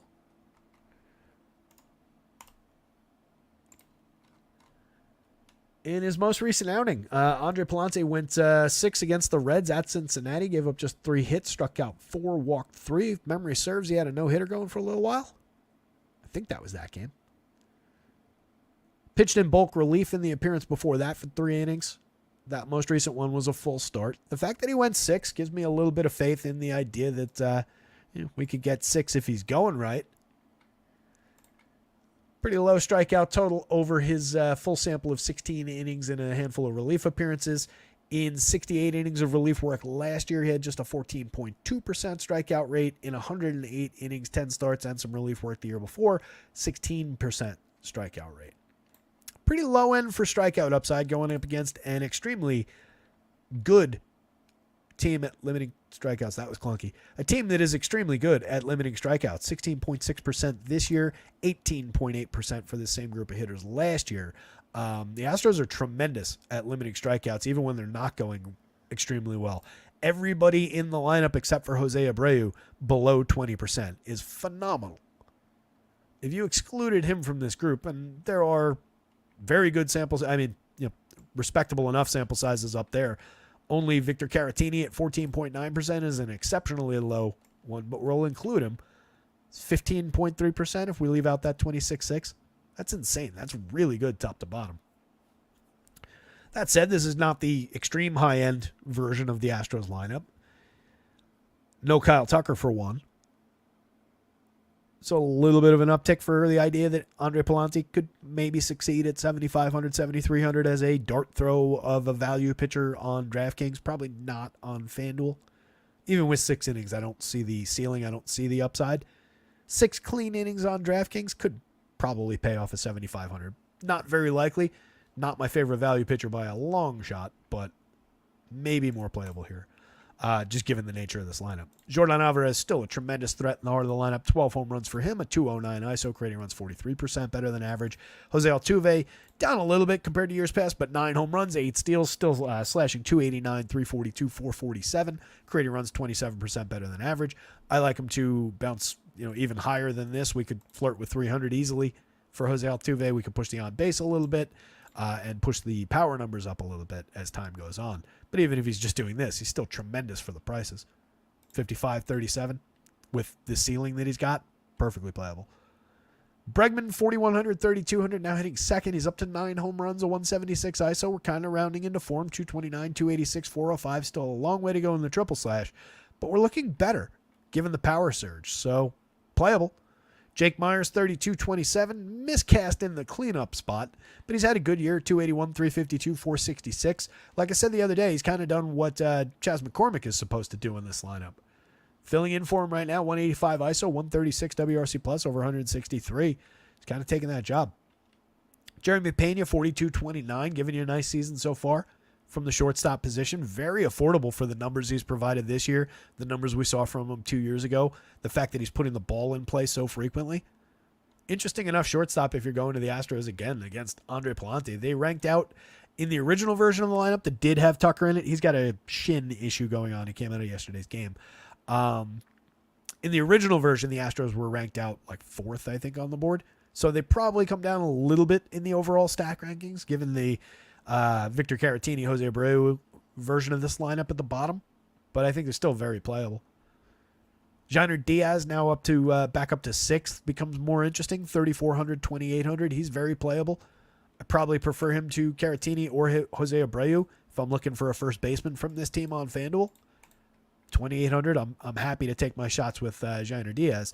That said, Caratini's got a matching 4 home runs in half as many plate appearances. He's got a 210 ISO, a 110 WRC plus, 46.4% hard hits this year, and 40 plus each of the last few seasons. Victor Caratini is no slouch with the bat. He's just infrequent contributor because he's never really in a lot of lineups. Backup catcher type, but not the power of Travis d'Arnaud, not the talent of Travis d'Arnaud. But something akin to that, when he's in the lineup, you can get some Victor Caratini for very cheap at very low ownership and be secure that you haven't made much of a mistake going away from Jainer Diaz, haven't made much of a mistake going away from this version of Jose Abreu at worst. So Caratini's on the board more than Abreu, and similarly to Diaz. Dubon, given the positional flex, is playable enough. 298, 324, 405, an effective wraparound type. 108 WRC plus, 2 steals, 2 homers, capable of driving the ball. Not really in terms of, consistent sustained barrels or hard hits or anything, but balls in play, a couple of stolen bases, some correlated scoring. It's just, again, first base and outfield not ideal. I'd rather have him in a middle infield spot. Spencer Arrighetti for 6,700 on DraftKings. That kind of has some appeal against a team that's really overall been pretty bad this season. Team that's got some strikeouts available. He's got a 25.5% strikeout rate in his 9 starts and 43 2/3. The issue is more his 5.98 ERA, his 20-plus points below average rating by Stuff Plus. But a solid 12.1% swinging strike rate gives me hope against this group. If he can wrangle the walks a little bit, 11.5% walks is ugly. 1.65 whip is terrible. 3.99 xFIP, despite those struggles, though, is pretty decent. He's been good at limiting power. I'm not uninterested in Arrighetti with upside, I think, from 6,700 on DraftKings. 8,500 is a tougher sell on FanDuel. He did go 6 in his last start. 2 starts before that, 2 starts before that, he went 6 1/3. That one was against Milwaukee. Struck out 6 in that one, but gave up 4 earned runs, 2 walks on 7 hits. The most recent start was against Seattle. That was probably his best of the year. 8 strikeouts, 3 walks, 2 hitter. No earned runs over 6 innings. Faced 23 hitters. Struck out 7 Athletics at Oakland. Gave up 3 earned runs, walked 3, 5 hits in 5 innings. Strikeout total was there, though.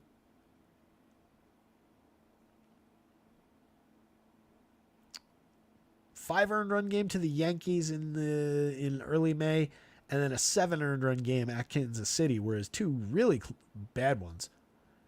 He hasn't been a total disaster in any of his other starts. 4 earned runs over 3 2/3 will hurt your ERA. That was at Wrigley. Give up a homer, but he struck out 7 over 3 2/3. I think he's got pretty clear strikeout upside. So for 67, he's easily on the SP2 board on DraftKings. That's not a bad option. I think the cards are playable against him. You get a very nice home run rating out of Nolan Gorman, who 12.7 becomes kind of interesting as a solid left-handed bat in this confirmed lineup. He's up to 13 homers, a 264 ISO. The power is totally real from Nolan Gorman. He's always been known for power. 16% barrels this season, 16.5 last year, 14.4 the year before.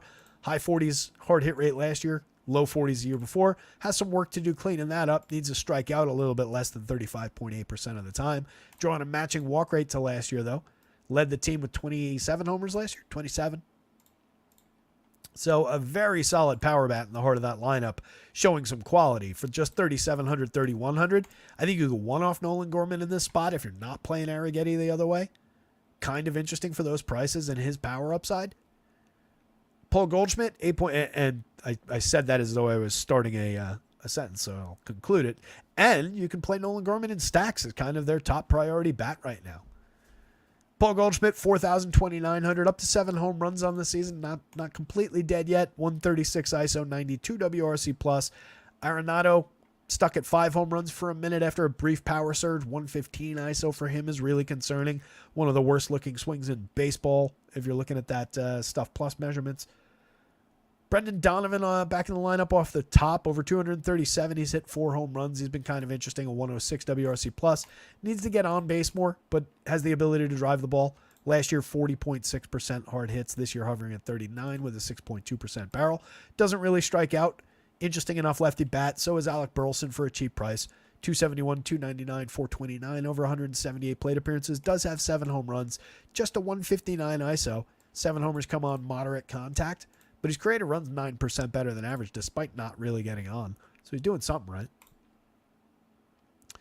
Bottom of the lineup, Matt Carpenter, I don't really love. A little bit of lefty pop, but it really hasn't shown up so far this year. It was kind of an illusion over the last couple seasons when he had those good home run performances. There wasn't really much else there, and now that seems to have gone away again. It's only 55 plate appearances, so it could come surging back. But right now, not really looking great, striking out a ton. And the contact's been just way off the mark.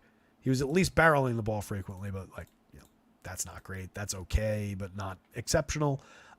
So it was just about some barrels, some intermittent batted ball events, and now the gleam is kind of off. Ivan Herrera, a cheap enough catcher, playable, pretty good premium contact numbers, 3 home runs on the season, a 103 WRC+. Mason Wynn has been pretty good. Contact-oriented hitter, 297, 346, 419. Easy case to make that Mason Wynn should probably be leading off every day for this team right now. I like the price enough at shortstop that from the 8 spot, if you're stacking this team, he's definitely in play. Rough spot for one-offs, not really a great option for that. Michael Ciani hasn't really been good from the last spot, kind of an afterthought. Astros bats, even with the limited version of the lineup, probably your top option in this game. Spencer Arrighetti on DraftKings.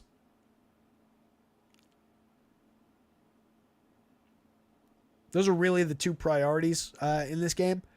I do think the Cards are playable against them, so I would put them third. And I do think you could throw a couple light darts at Andre Pallante if you wanted to, but it's very low ceiling, very low strikeout. It's probably only a DK play, and at 75, you don't really need to. So why tangle with the low strikeout Astros? Doesn't really make sense to me. So it's really mostly on this side. Coors Field game. Are we flying through this show, or is that just me? No, it's 4:40. We're an hour and 40 minutes into this show. I thought we were flying.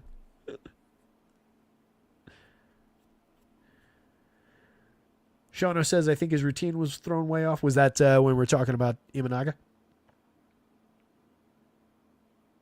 Oh, is there a 10-day gap? I didn't realize that.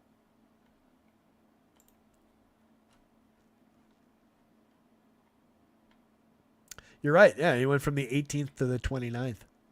So an 11-day gap. I either missed or I certainly did not have that on my radar. I forget even really clocking that when it was going on.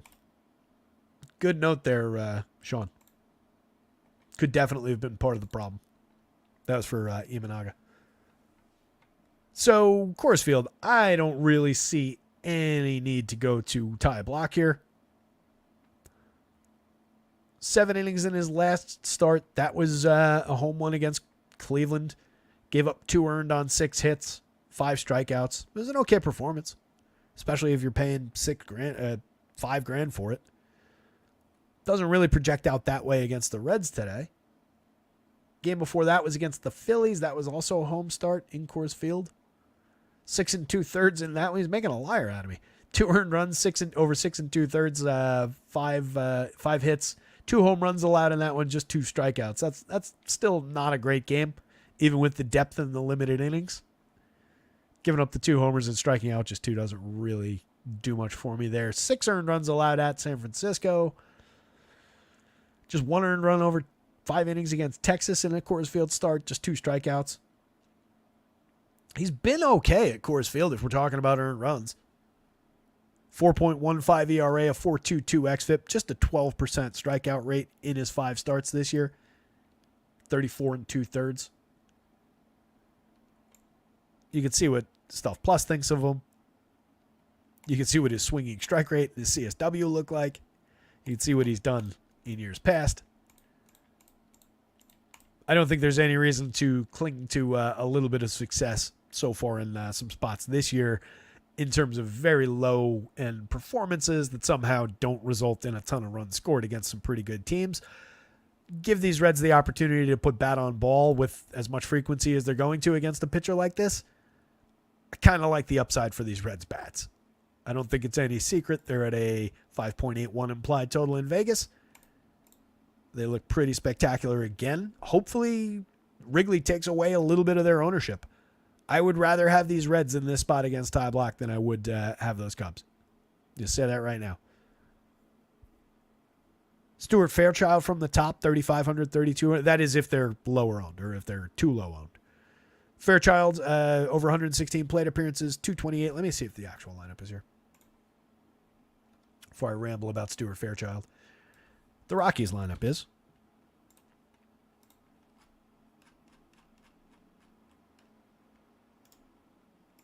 Spoilers for those of you waiting. I don't really think there's much cause to play Frankie Montas on the other side of this game either. Let me just see if we got underdog. Do you guys have the Reds? No, you don't. All right, Reds isn't out yet. So if it's Stu Fairchild up top, at least he's cheap, 3,500, 3,200 at Coors Field. You can do worse than that. He's got 4 home runs, 6 stolen bases, a 149 ISO, 99 WRC plus. Respectable enough ability to draw walks. Ty Blach hasn't really walked anybody in the small sample this year at just 4.9%, but again, doesn't really strike anybody out either. Walked a few more over the last couple seasons, but that's not really Ty Blach's problem. So we'll see what value Stu Fairchild provides. Ellie De La Cruz, 6,500, 4,500. Price like a superstar. You could say it could be a couple $100 higher, honestly, for the Coors Field of it, because he's been at these prices in non-Coors Field games this season. 9 home runs, 32 steals. Everything around the stolen bases has cooled off a little bit. Strikeouts have bounced back up. He's at 32.9% right now. Still hitting the ball harder than he did last year in terms of barrels. Hard hit rate is right around where it was. But the averages come down. The on bases come down a little bit. The home run output is cooled. The one ISO is down to 183.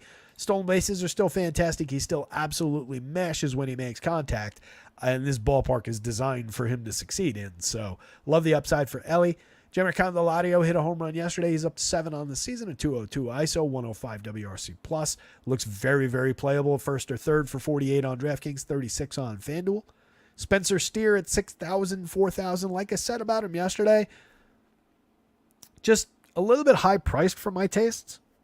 He's got a 160 ISO, 114 WRC plus is very good over 242 plate appearances. He's capable of hitting the ball hard, but doesn't really barrel the ball a ton.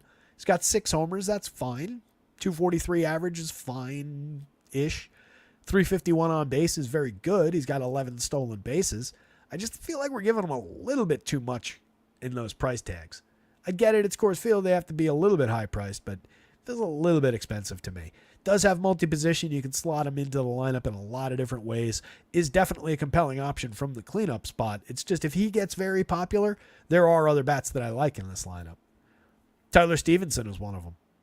Premium contact galore out of the catcher. He's got 6 home runs this year, a 173 ISO. His creator runs 7% better than average over just 168 plate appearances. Tremendous power output. Only cost $4,500 in the heart of what should be a very high scoring lineup once again. Like the option a lot on DraftKings where you have to play catchers, and then he's definitely in play on FanDuel where you've got options on anybody with first base eligibility over there. So you can play him like a first baseman if you want. India, moderately playable, low strikeout, high walk so far this year. 355 on base is great. Capable of swiping a bag, capable of hitting a home run, but not great overall. That's why he cost $4,400, $3,500 in Colorado, though. TJ Friedl, I like the bat a lot. Had a lot of success last year. Over 47 plate appearances so far this year. Hasn't really found his footing, but tremendous upside for counting stats from the lefty. 5,000, 3,500. We'll see if he's in the lineup against a lefty starter, but probably going to hit down there if he is. If that makes him unpopular, I'm happy to take shares. Assume this team chases Ty Blach early and gets some righties out of the bullpen. Friedel's got his upside back if he's in the lineup. Espinal, Luke Molly at the bottom of the lineup. Neither one is ideal. Espinal does have some counting stats this year with 3 homers and 6 steals, but everything else has kind of sucked.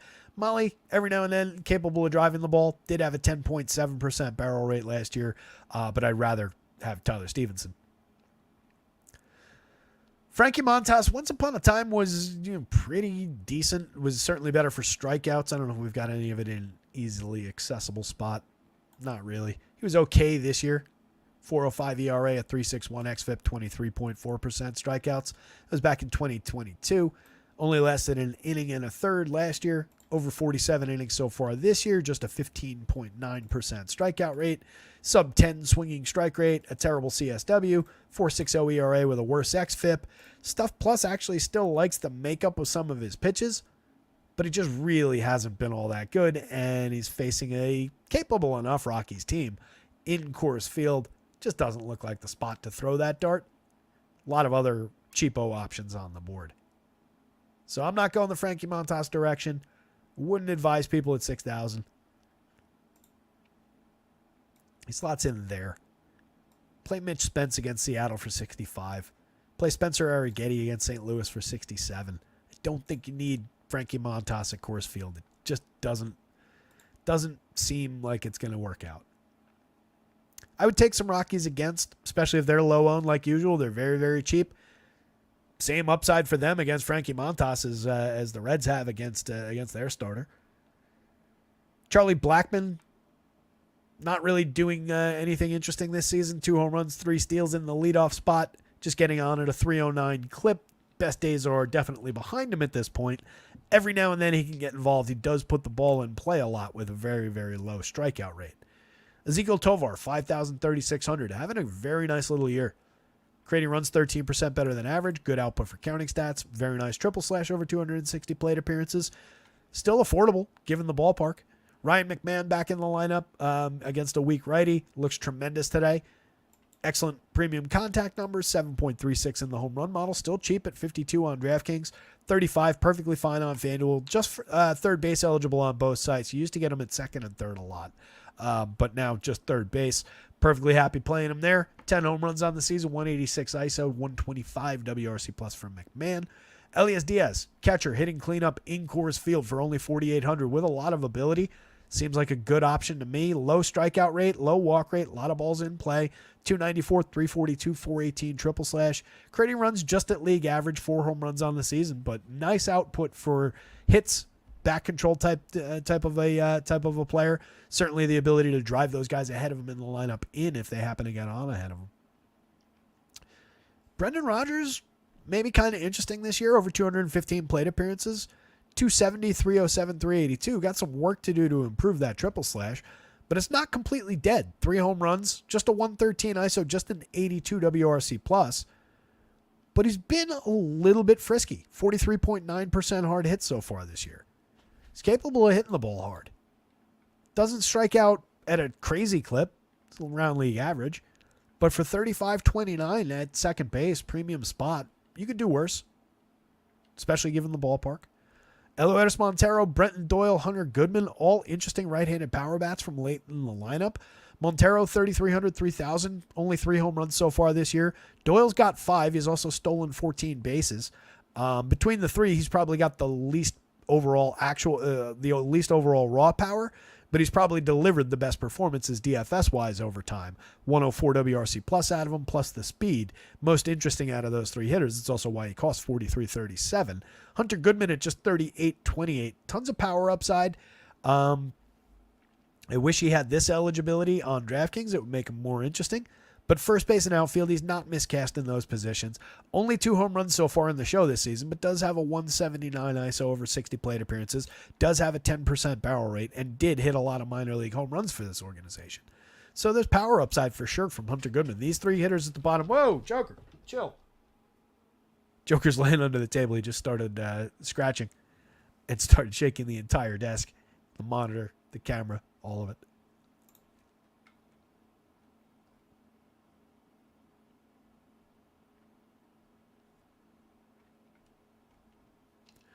It was a rain out. That's what caused the gap for Imanaga.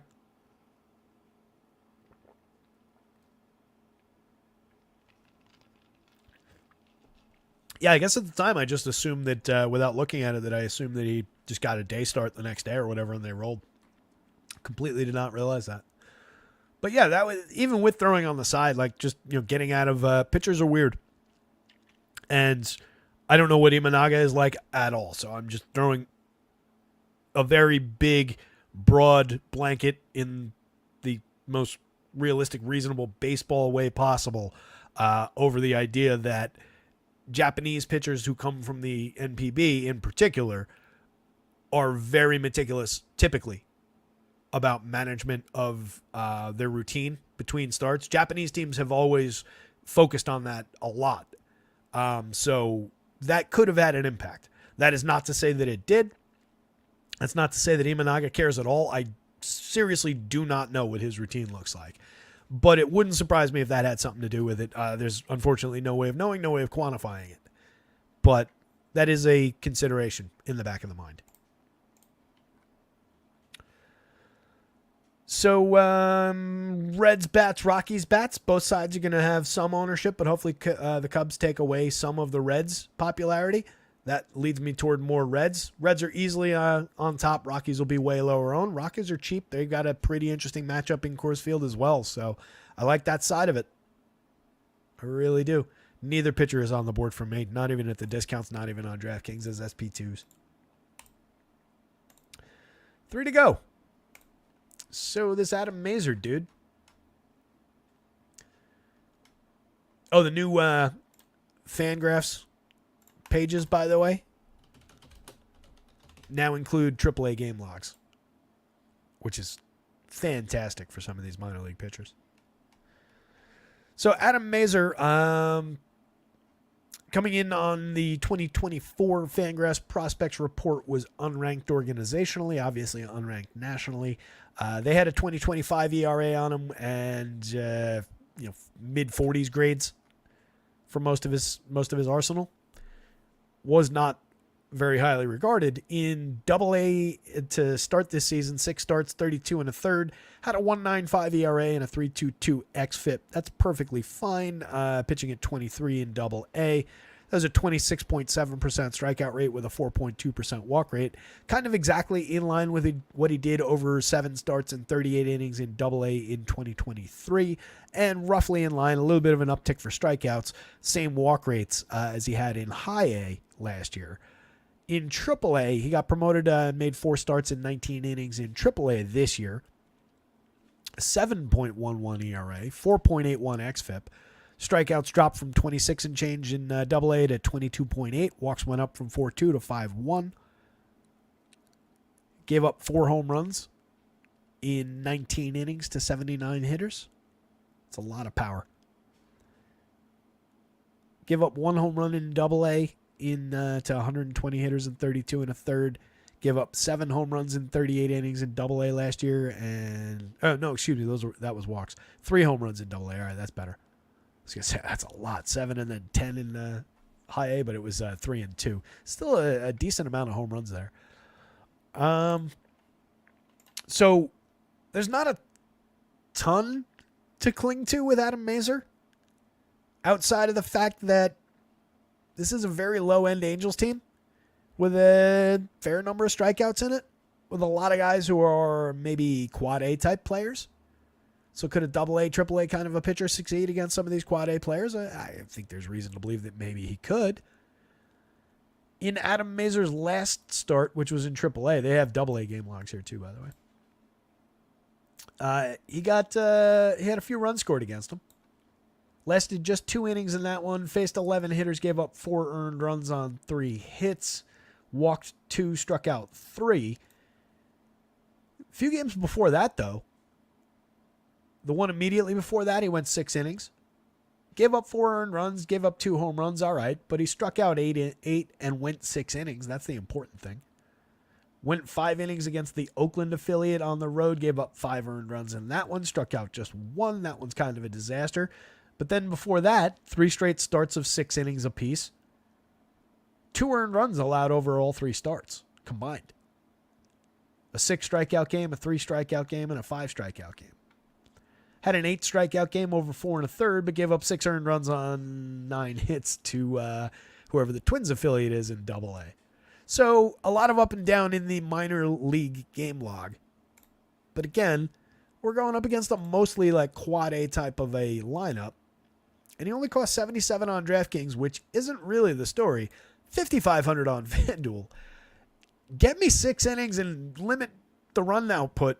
Get me to that quality start for $55, and I'm kind of interested. When it comes with a little bit of strikeout upside, I'm kind of interested. I don't think he's going to succeed. I think you're most likely putting even maybe a negative score into your lineup, but probably, 10, 12 fantasy points, not even the pretty high median there. I did everything I could to wrangle this to a normal-ish kind of a projection, and that's where it wanted to be. I think there's upside. There's also a very, very, very significant downside. So just kind of know that.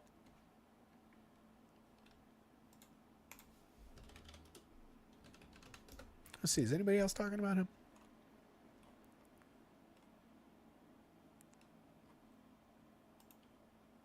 MLB. All right. So per MLB, for the MLB pipeline, they're calling him their number 5 organizational prospect. They also had a 2025 rating on him. They were giving him, their scouting grades were a little bit better than what Graphs had. He was the Big Ten pitcher of the year in college in 2022. Throws a 97-mile-an-hour fastball. That's not even exceptional anymore. So he's a little bit maybe more highly regarded in some pipelines. I would assume that means he's getting at least a little bit of buzz. Joker, come here, buddy.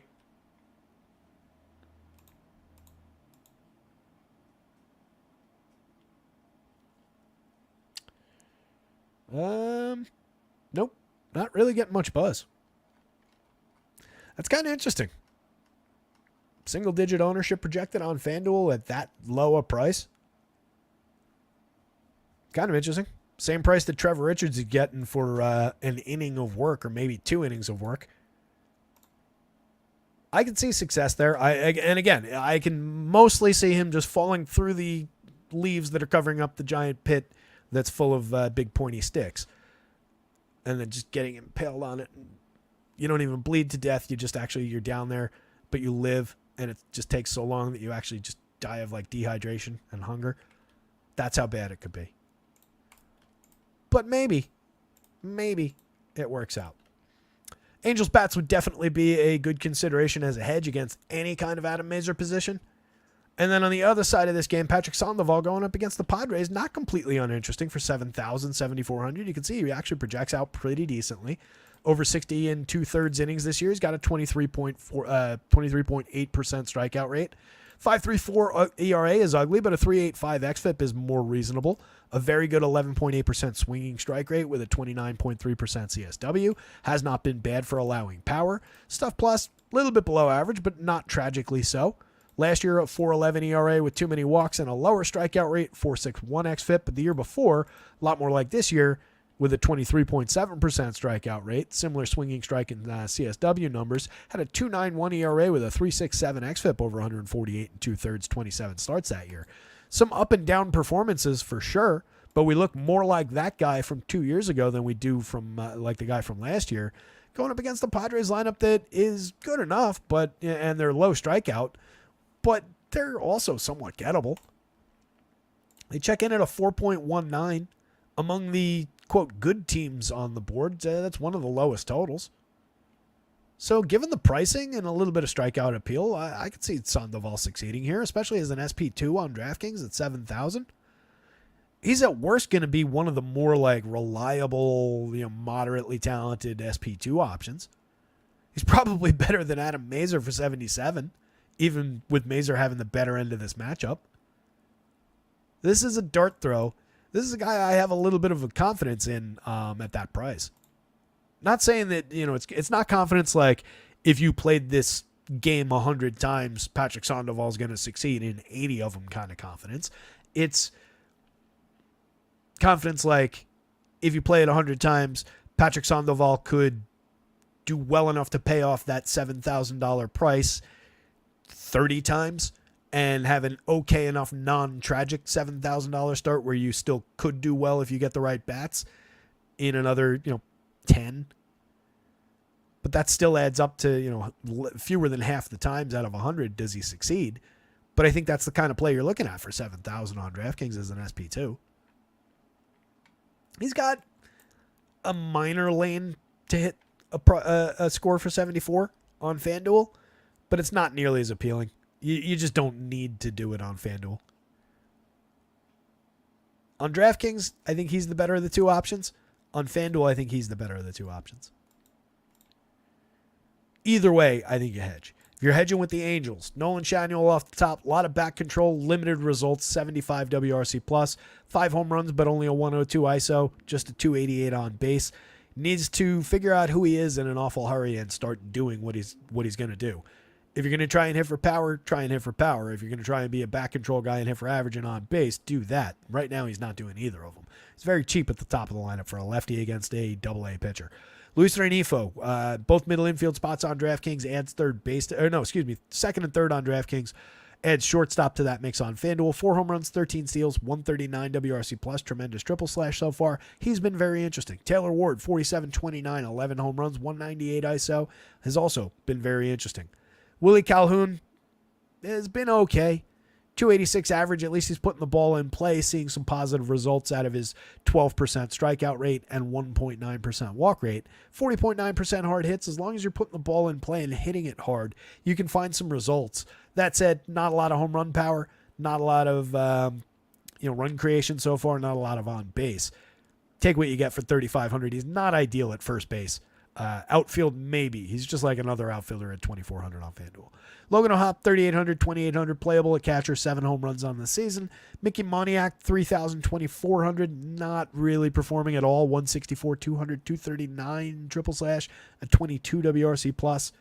Joe Adell, still tons of premium contact in the profile, does have 11 home runs and 8 steals, has dramatically cooled off in the rest of his game, but he's cheap for the upside, the any given slate of it. 8.94 for him, 8.94 to match from Taylor Ward, several spots higher in the lineup.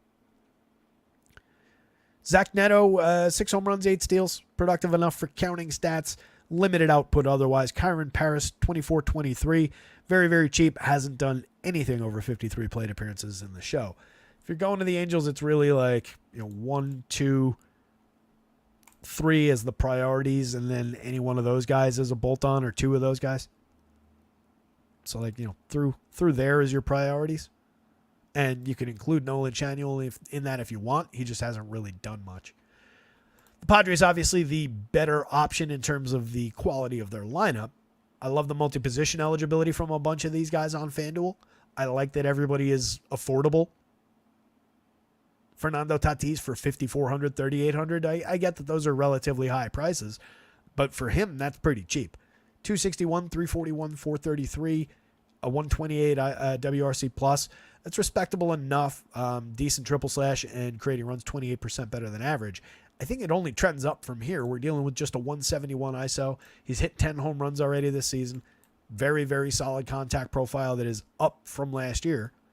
No reason to believe that Fernando Tatis can't turn it on and be one of those guys who has a 10 home runs in a month kind of an outburst and look fantastic, a couple of weeks from now.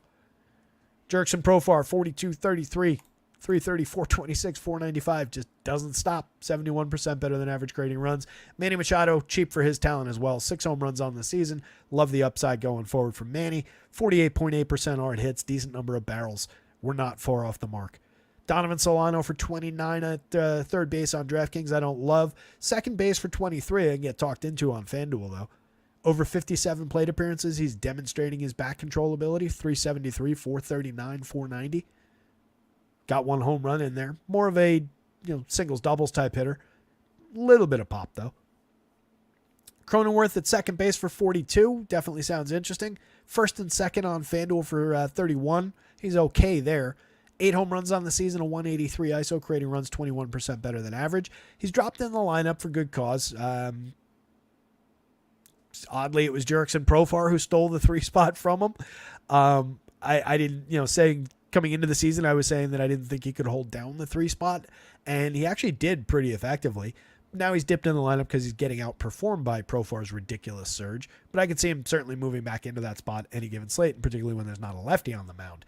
So we're also dipping for that reason. Ha-Seong Kim, 4,000, 3,100, 7 home runs, 13 steals, a 113 WRC plus.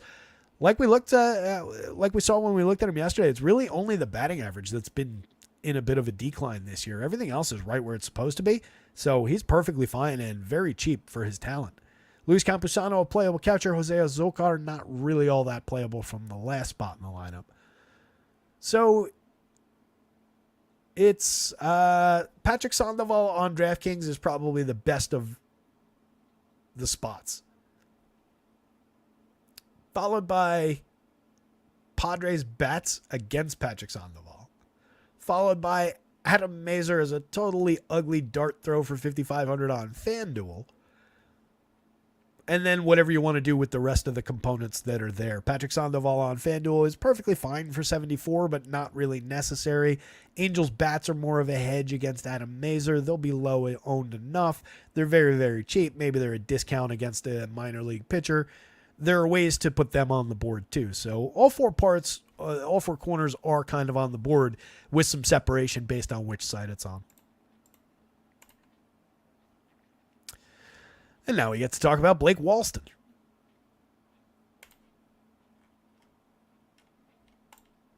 So it is Walston, not Walton.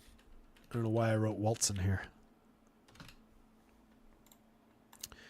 He made a start against Miami, went 4 2/3, struck out 4, no earned runs, walked 1, 4 hits allowed. That was pretty effective, but limited in terms of his innings. 3 2/3 in bulk relief against the Dodgers, gave up 2 earned runs, struck out 5, but walked 4. Not great there.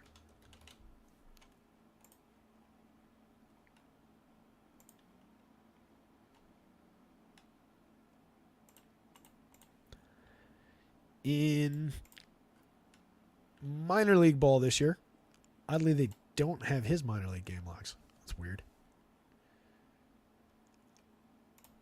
I wonder if that's... Oh, maybe they shouldn't do that.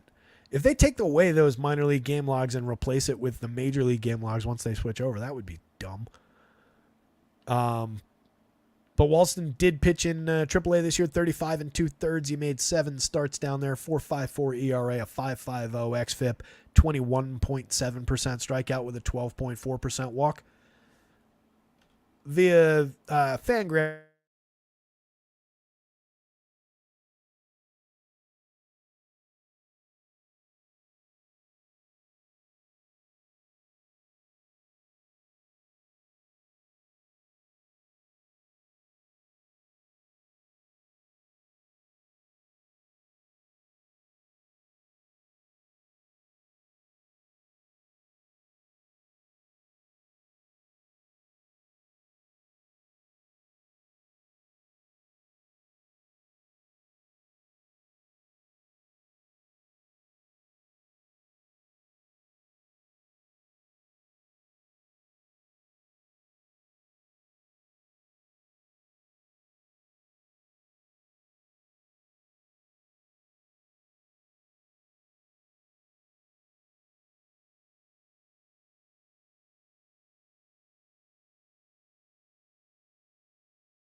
not a great price fit. Doesn't seem like it's worth chasing.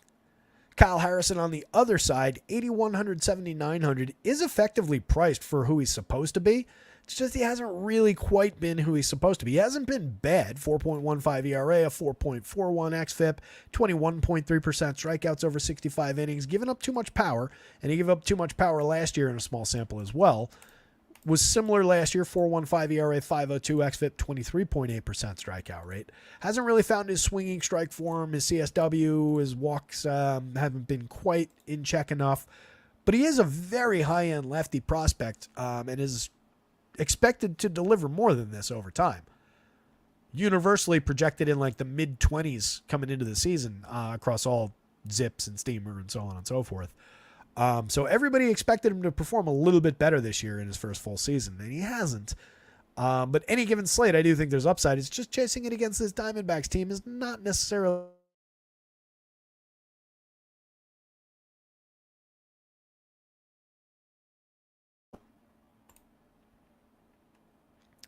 We got the confirmed lineup. It looks pretty similar to what's there. No Jock Peterson. This is the one game this week that I think will lose Jock. I think this is the only lefty they faced this week. Jock did not hit us our home run that we were chasing yesterday. Diamondbacks didn't really get where we wanted them, but I think there's upside coming back. You get 10-plus marks out of Ketel Marte and Christian Walker in the top 4. You get Lourdes Gurriel at 7.91 in the home run model. Everybody after that kind of declines a little bit around them. Just 2.98 out of Gabriel Moreno. He did have a 41.8% hard hit rate last year, but not a ton of barrels. Last year he came away with how many home runs? 7 home runs in 380 plate appearances. Was much better with the stick at 284, 339, 408 compared to 235, 321, 322 this year. So had some work to do to even get back to this level, but demonstrated some quality there. Just not a ton of home run upside. But if we're looking for balls in play, well-struck balls, I think he's perfectly playable at 3,200, 2,500 across sites, especially on DraftKings. Just having that kind of a quality bat, and you can see the very low strikeout rate. At catcher, where you have to play the position, for that price, that makes some sense to me. 4,000 for Gurriel is a good price. 236, 274, 387 is not a good triple slash.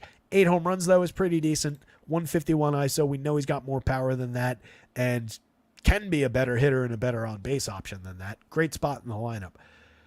Walker is a star first baseman. Tons and tons of power upside, premium contact, drawing plenty of walks to offset the uptick in strikeouts.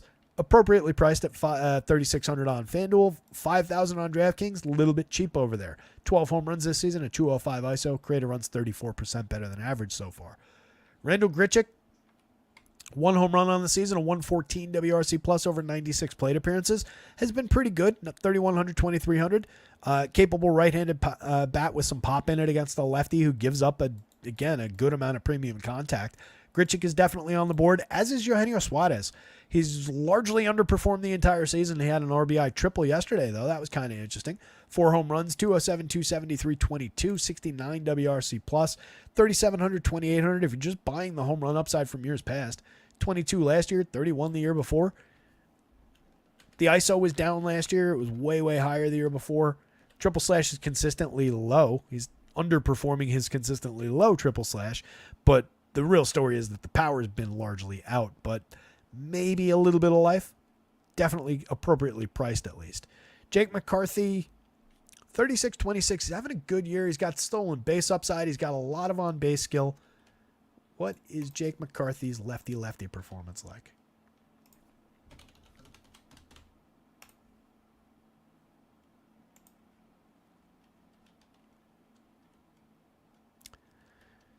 .28 plate appearances against same-handed pitching this year. McCarthy is slashing 440, 500, 480 with a 187 WRC plus. Go Jake McCarthy. Over the course of his career, in 238 plate appearances against same-handed pitching, 5 home runs, slashing 267, 347, 395.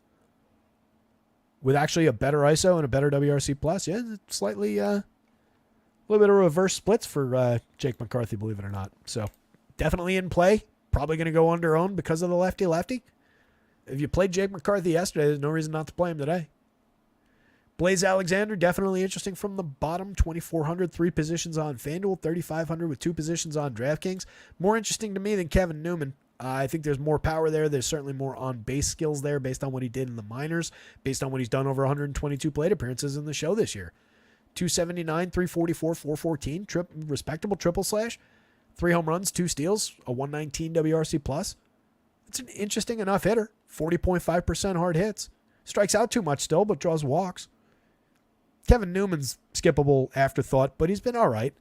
259, 296, 378, 92 WRC plus, 2 homers, 2 steals. On the Giants side, I definitely think there's good cause to target Blake Walston. Minor league pitcher that we don't really have a ton of history with. A lot of good right-handed bats in this Giants lineup. I could see the upside.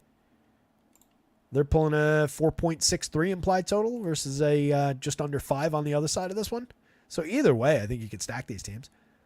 Elliot Ramos, if he's hitting the leadoff, 3,200, 2,900. He's slashing 295, 361, 477 over 97 plate appearances. If you haven't seen this guy play, he's just like a little, like fire plug of a looking dude, just broad and a lot of power. 12.5% barrels, 55.4% hard hits in the tiny sample. 4 home runs already, a 182 ISO. putting good bat on ball. Tito Estrada for 38,300 is underpriced. He's got 8 home runs, a 170 ISO, 99 WRC plus.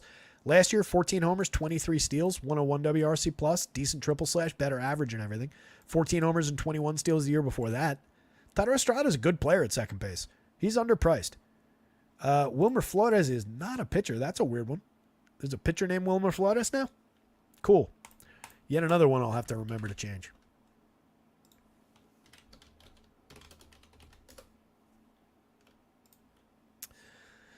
I dubbed the Wilmer Flores. Wilmer Flores is a $3,400 first baseman on DraftKings. He's a $2,600 first or third baseman on FanDuel. Has not been good at all this season, over 163 plate appearances. 207, 276, 283, just one home run, a .076 ISO.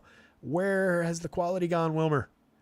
This year wasn't great for the triple slash, but did have a 166 ISO with 19 homers. And then last year stepped forward over 454 plate appearances, hit 23 homers at 225 ISO. He's always been a guy with decent right-handed pop, and particularly against lefties. Would be very interesting here, and is, honestly, I'm not forgoing the option because of some underperformance this year, but has been really, really underperforming this year. Needs to get it going. This would be a great spot to kickstart the Wilmer Flores machine. Matty Chapman, 4,700, 3,000. No reason not to play him. Tons and tons of right-handed power and premium contact out of him. A little bit cheap for the multi-home run upside that he's got on a slate like this. Jorge Soler for 4,200, 2,700. The cheap for the multi-home run upside goes double for Jorge Soler. He's just been bad this year. 216, 293, 369. 6 home runs, just a 36.6% hard hit, just an 8.2% barrel. Any given slate, particularly one against a minor league lefty, there's a lot of home run upside here for Jorge Soler. Could come roaring back to life at any moment. Luis Matos, playable, 36-27. Casey Schmidt, downright interesting. 2,400 on DraftKings at third or short. Third, second, and short for 2,200 on FanDuel. 2 home runs, a 212 ISO over 33 plate appearances, making pretty good contact so far. Solid little 6.82 popped out at me in the home run model. Kind of interesting for Casey Schmidt late in the lineup. Tyler Fitzgerald, 44-23. Another multi-position option for cheap. Got a home run, 4 stolen bases. Capable of getting on, swiping you a bag. Kind of interesting from late in the lineup. And then Kirk Casale for 27-2,000. No real production over 30 plate appearances so far this year. Last year, no real production over 96.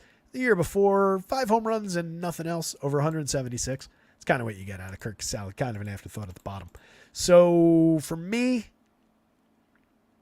it's Diamondbacks, Giants, both teams in play. Across 150 lineups, I definitely think you should have shares of both of these teams. I think they're both equally interesting, and there's good pricing and a little bit of power upside for sure. The Diamondbacks are facing the better of the 2 pitchers. If I had to roster one of these pitchers, it would be Kyle Harrison. For 79, in 150 lineups, maybe you could roll the dice a couple of times. It's just such a deep slate with a lot of good pitching options. I feel like you fall short more often than not with Kyle Harrison today. But I do like the pitcher. Some other slate, we'll get to him. 81 on DraftKings, probably off the board. Last game up, that gives us the opportunity to talk about Mr. Mitch Spence for 6,500 on DraftKings and for 6,900 on FanDuel. Yet another uncomfortable pitching option. That said, in 3 starts, 38 and a third this season in the show, he does have a 22.1% strikeout rate, a 3.52 ERA, a 3.62 xFIP, 102 by Stuff Plus, above average arsenal in the small sample by Stuff Plus. Didn't have him in years past. That amounts to his most recent game was a full start. That was at Tampa Bay. Encouraging 5 and a third in that one, which means he came out to start the 6th inning. Struck out 4, walked 1. 1 hitter. That was a good performance. Game before that, in Colorado in full start, just 3 innings, 4 strikeouts, 3 walks, gave up a homer, 2 earned runs on 5 hits. Not a total meltdown, but seemed on his way to a meltdown. Just 3 innings. Doesn't look great for the ERA. At Kansas City in a full start the game before that, 4 2/3, struck out 4, walked 1 earned run on 5 hits. Again, went 4 2/3, so we're pitching in the 5th inning there against Kansas City at Kansas City. I mentioned the full start thing because a lot of the rest of his work, or all of the rest of his work, was either bulk relief or traditional relief role. So it amounts to 38 and a third innings. Reasonably good numbers. A 12.3% swinging strike rate is compelling against this Mariner squad that strikes out at a 25.1% rate so far this season. That's including Ryan Bliss in a very small sample of 15 plate appearances at just 13.3. If we take him out, we're at 26.6. Doesn't look like we have the lineup yet. So, enough reason to believe from me at 6,900. I think I'd rather have some Mitch Spence than even Adam Mazur. If that extra $1,400 doesn't make a difference in like a, Yankees Reds kind of a stack or an Orioles Reds kind of a stack or whatever I end up building, could be interesting. He's definitely the preferred between those two. It's not that much daylight in the projections, but I feel like he's a little bit more believable. George Kirby's a lot more realistic just in general on the other side. 4.08 ERA, but a much nicer 3.39 xFIP. 23.3% strikeouts is effective. Just an utterly microscopic walk rate at 2.2%. He's terrific. The best command pitcher in the league. 105 on the Stuff Plus rating. 5 points above average by Stuff Plus. Limited premium contact, limited home run output, does have a few too many barrels, a couple of mistakes in there, 3.23% home run rate, non-tragic home run output. He is way too cheap at 8,800 against the Athletics on DraftKings. That just doesn't really make sense. 9,600 is perfectly fair with a ton of upside for the money on FanDuel. He's the second highest projected pitcher on the FanDuel slate. So he's cheap enough on FanDuel for my money, and he's spectacularly cheap on DraftKings at 8,800. Last time out, 8 strikeouts, 1 earned run, no walks. That was against Houston. A couple of 3 strikeout games, but went 6 innings in each of them. Gave up 5 earned runs in each of them. Like I said at the top, 1 against Washington, not a great performance. 1 against Baltimore, a little bit more excusable, but still not a good performance. Topped out at a 12 strikeout game over 7 innings against Arizona. Lot of upside for George Kirby in this game. If I'm stacking bats, I'm definitely drawing Mariners shares against Mitch Spence rather than Athletic shares against George Kirby. That said, the Athletics are a little bit cheaper. They'll definitely be lower owned against Kirby compared to the Mariners and compared to a lot of teams. I've got a couple of frisky enough home run bats. Brent Rooker would be on the board. He strikes out a ton. He walks a lot, but again, Kirby doesn't walk anybody. So these walk rates are kind of out of contention. Some of these guys do get a little bit of their quality out of drawing those walks. It helps limit the damage of those strikeouts. So it's just not a really appealing spot for A's, but if I'm going there, it's probably Brent Rooker, top priority, which makes me uncomfortable to say. JJ Bleday from the left side had a pretty good month so far, or a pretty good month last month. 8 home runs total, 221 ISO, 129 WRC+. Get the lefty bat, probably my second priority there. Then, honestly, as much quality as you can maybe get out of Abraham Toro, Miguel Andujar up at the top of the lineup, I'd probably still dip for Seth Brown down here at 28, 25. Take the discount for the lefty power upside. I know he's underperformed so far this year, but we do have the 5 home runs and 4 stolen bases, at least in 161 plate appearances. We do have okay bat on ball so far this year with expectations for much, much more. So I think Seth Brown is just kind of cheap. And if I'm stacking against George Kirby, I might as well draw the cheap, interesting bats that nobody else is going to use. Shea Langoliers is on the board for sure, given his premium contact, given his 12 home runs on the season, 196 plate appearances. That said, very high strikeout, not a ton of output outside of the power, but there's a lot of power in Shea Langoliers' bat for a very cheap catcher price.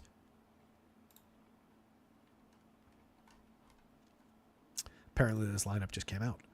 Toro, Andujar, Bleday, Rooker, Langoliers, Brown, Davis, Geloff, and Schumann. So Soderstrom's not in the lineup.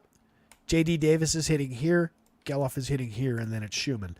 J.D. Davis adds another interesting right-handed bat and a lot of premium contact in a historical sense to the lineup. Zach Geloff is interesting based on what he did last year, but has been pretty weak so far this year. But if you're stacking A's and you're going down to the bottom of the lineup, he's definitely in play down there. He's very cheap at $33.27. On the better of the two teams, J.P. Crawford from the top, pretty cheap at $34.29, but has kind of earned it so far this year. Last year he was good, 19 home runs, a 380 on base, made him really interesting for correlated scoring last year. This year, that's dipped to a 301 on base. He's hit 4 home runs in the 156 plate appearances, 5% worse than average creating runs. Josh Rojas for 38-28 with multi-position on both sites. Decent triple slash, okay output, creating runs 25% better than average, one of their better players so far this year. That said, there's limited expectations for what his actual ceiling is like. 5,000, 3,600 is cheap enough for Julio Rodriguez, particularly on DK. 48.8% hard hits is still appealing. 4 home runs is not great, but we're up to 270, 315, 340. Hopefully he's on his way back. 14 stolen bases is good stolen base output. We're not completely dead for Julio Rodriguez. Cal Raleigh for 44-31 has 11 home runs, 203 ISO. Lots and lots of premium contact. Outside of that, there's not much there, but 4,400 for all the power at catcher is definitely interesting. Spence hasn't gotten burnt for power just yet, but limited sample. Ty France, Luke Raley, Mitch Garver, Dominic Canzone, and Ryan Bliss. Bliss remains interesting at the dead min on DraftKings at second base. We looked at him the other day. He had a kind of interesting minor league profile. So for the min price, if you're rolling with this team, you can wrap him around. If he's down there, you can use him. Shortstop and second base for 23 on FanDuel becomes a little bit less interesting with the increasing price, but that's still on the board. He projects out all right. Dominic Canzone is 27-26, hasn't done much. He's hit 5 home runs. He does have a 246 ISO in 78 plate appearances. Triple slash is abominable, but a pretty good contact profile, actually. So Canzone's on the board for a cheap lefty shot at some home run upside. Doesn't really come through the model, but that's more based on a limited history with Mitch Spence than anything else. Garver, also a little bit of home run upside. The Mariners probably have a little bit more upside than this for power. Spence has just been good in the small sample at limiting home runs, limiting launch angle, and the things that matter.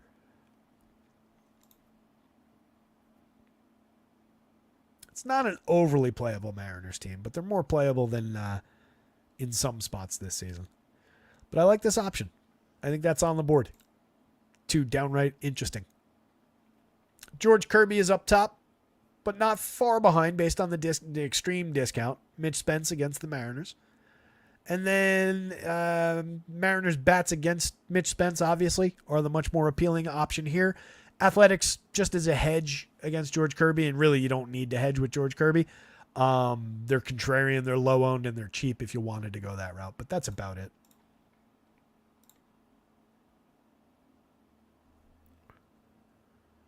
Oh, really? Something's going on with the feed? I don't know what you guys may or may not have missed or how long ago that was. Can you still hear me? Am I here? Travis Wyndham saying the updated weather forecast for Chicago doesn't look good. Hopefully you guys can hear me. We'll take a quick look at that before we punch out of here.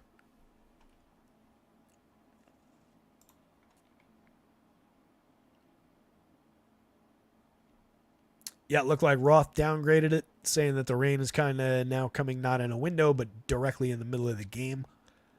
So, yeah, it's just more reason to not really like that Chicago game. Obviously, you got a little time running up the lock to see what happens there. Andy Melman can hear me. It was the beginning of the Arizona game for a minute that I went out. Huh. I don't know what that would have been. Maybe just a blip locally in the internet connection. Maybe my router reset itself or something for whatever reason. Anyway, one last look real quick at the home run board. So Bowden Francis is just up here so that we could pop him in. The Orioles look terrific against either him or Trevor Richards, and they're not on the board for pitching shares. Top of the board is Shota Imanaga against the White Sox if that game plays. If it does not, then it's George Kirby against the Athletics, who we were just looking at.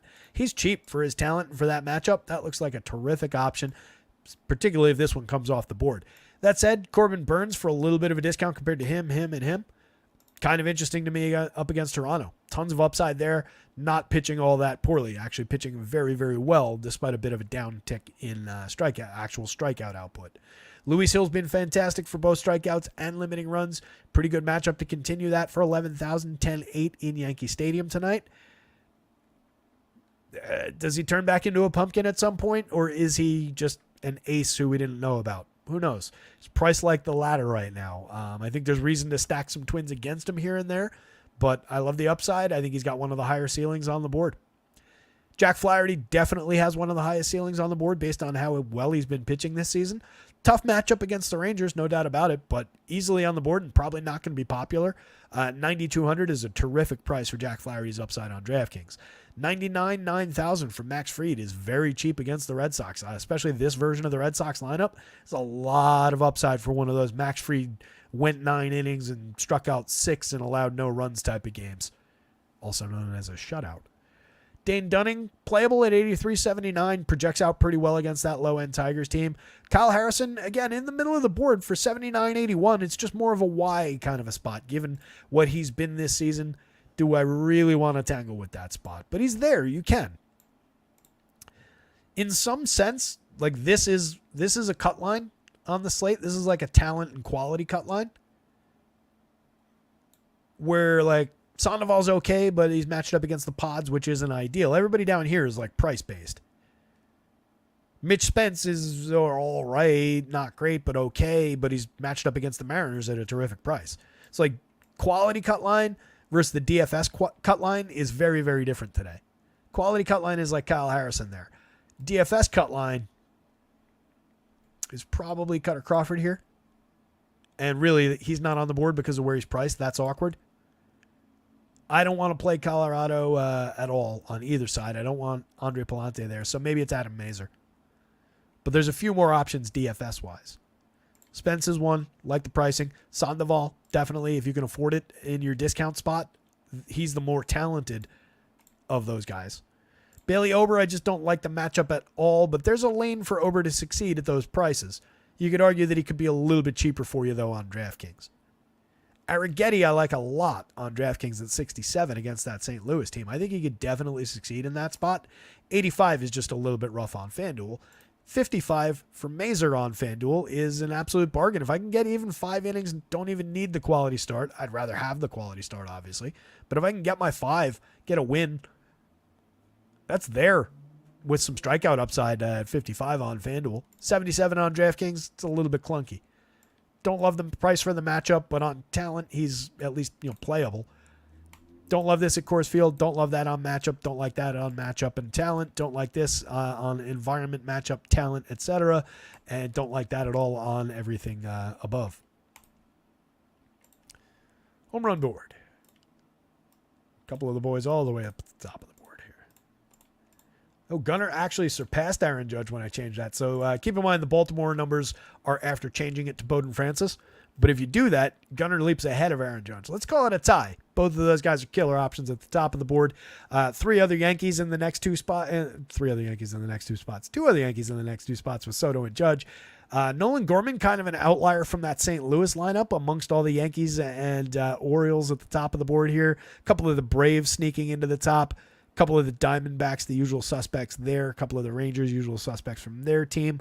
Very straightforward in terms of like who's listed among these teams, but it's a very limited set of teams. You're looking at a couple of Diamondbacks, a couple of Rangers, a bunch of Orioles, handful of Yankees, and a couple of Braves. A lot of power showing for that group of hitters, though. Some reasonable quality through some of those other guys, some of those other lineups, but some very high-end power showing on the board today. With that in mind, you guys, we're going to wind this thing down. We've been going 2.5 hours again. It's 5:41. We got a little time to get lineups updated.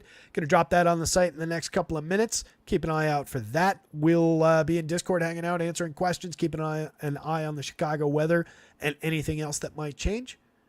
Check out acemind.io for all your sim needs. Use promo code rotoscouts, all in caps, to get 20% off your first month and help us out a little bit. Kickback info in the description below this video. Hit the like button, subscribe, follow the @rotoscouts, and jump into the Discord and chat and hang out with us. It's a fun time in there when that's rocking and rolling and people are being funny and hanging out. And otherwise, when it's totally quiet, it's just a little bit boring. But like I said before, the WNBA, not Alexa, like I said. Does it really sound like I said Alexa that much? I don't think so. But the WNBA channel in there, those guys have been killing it. Nothing to do with me, but the channel's there, and those guys are winning and providing one another some pretty good advice. So if you're into that, go check that out. Somebody out there go win something tonight. Good luck out there. See you tomorrow.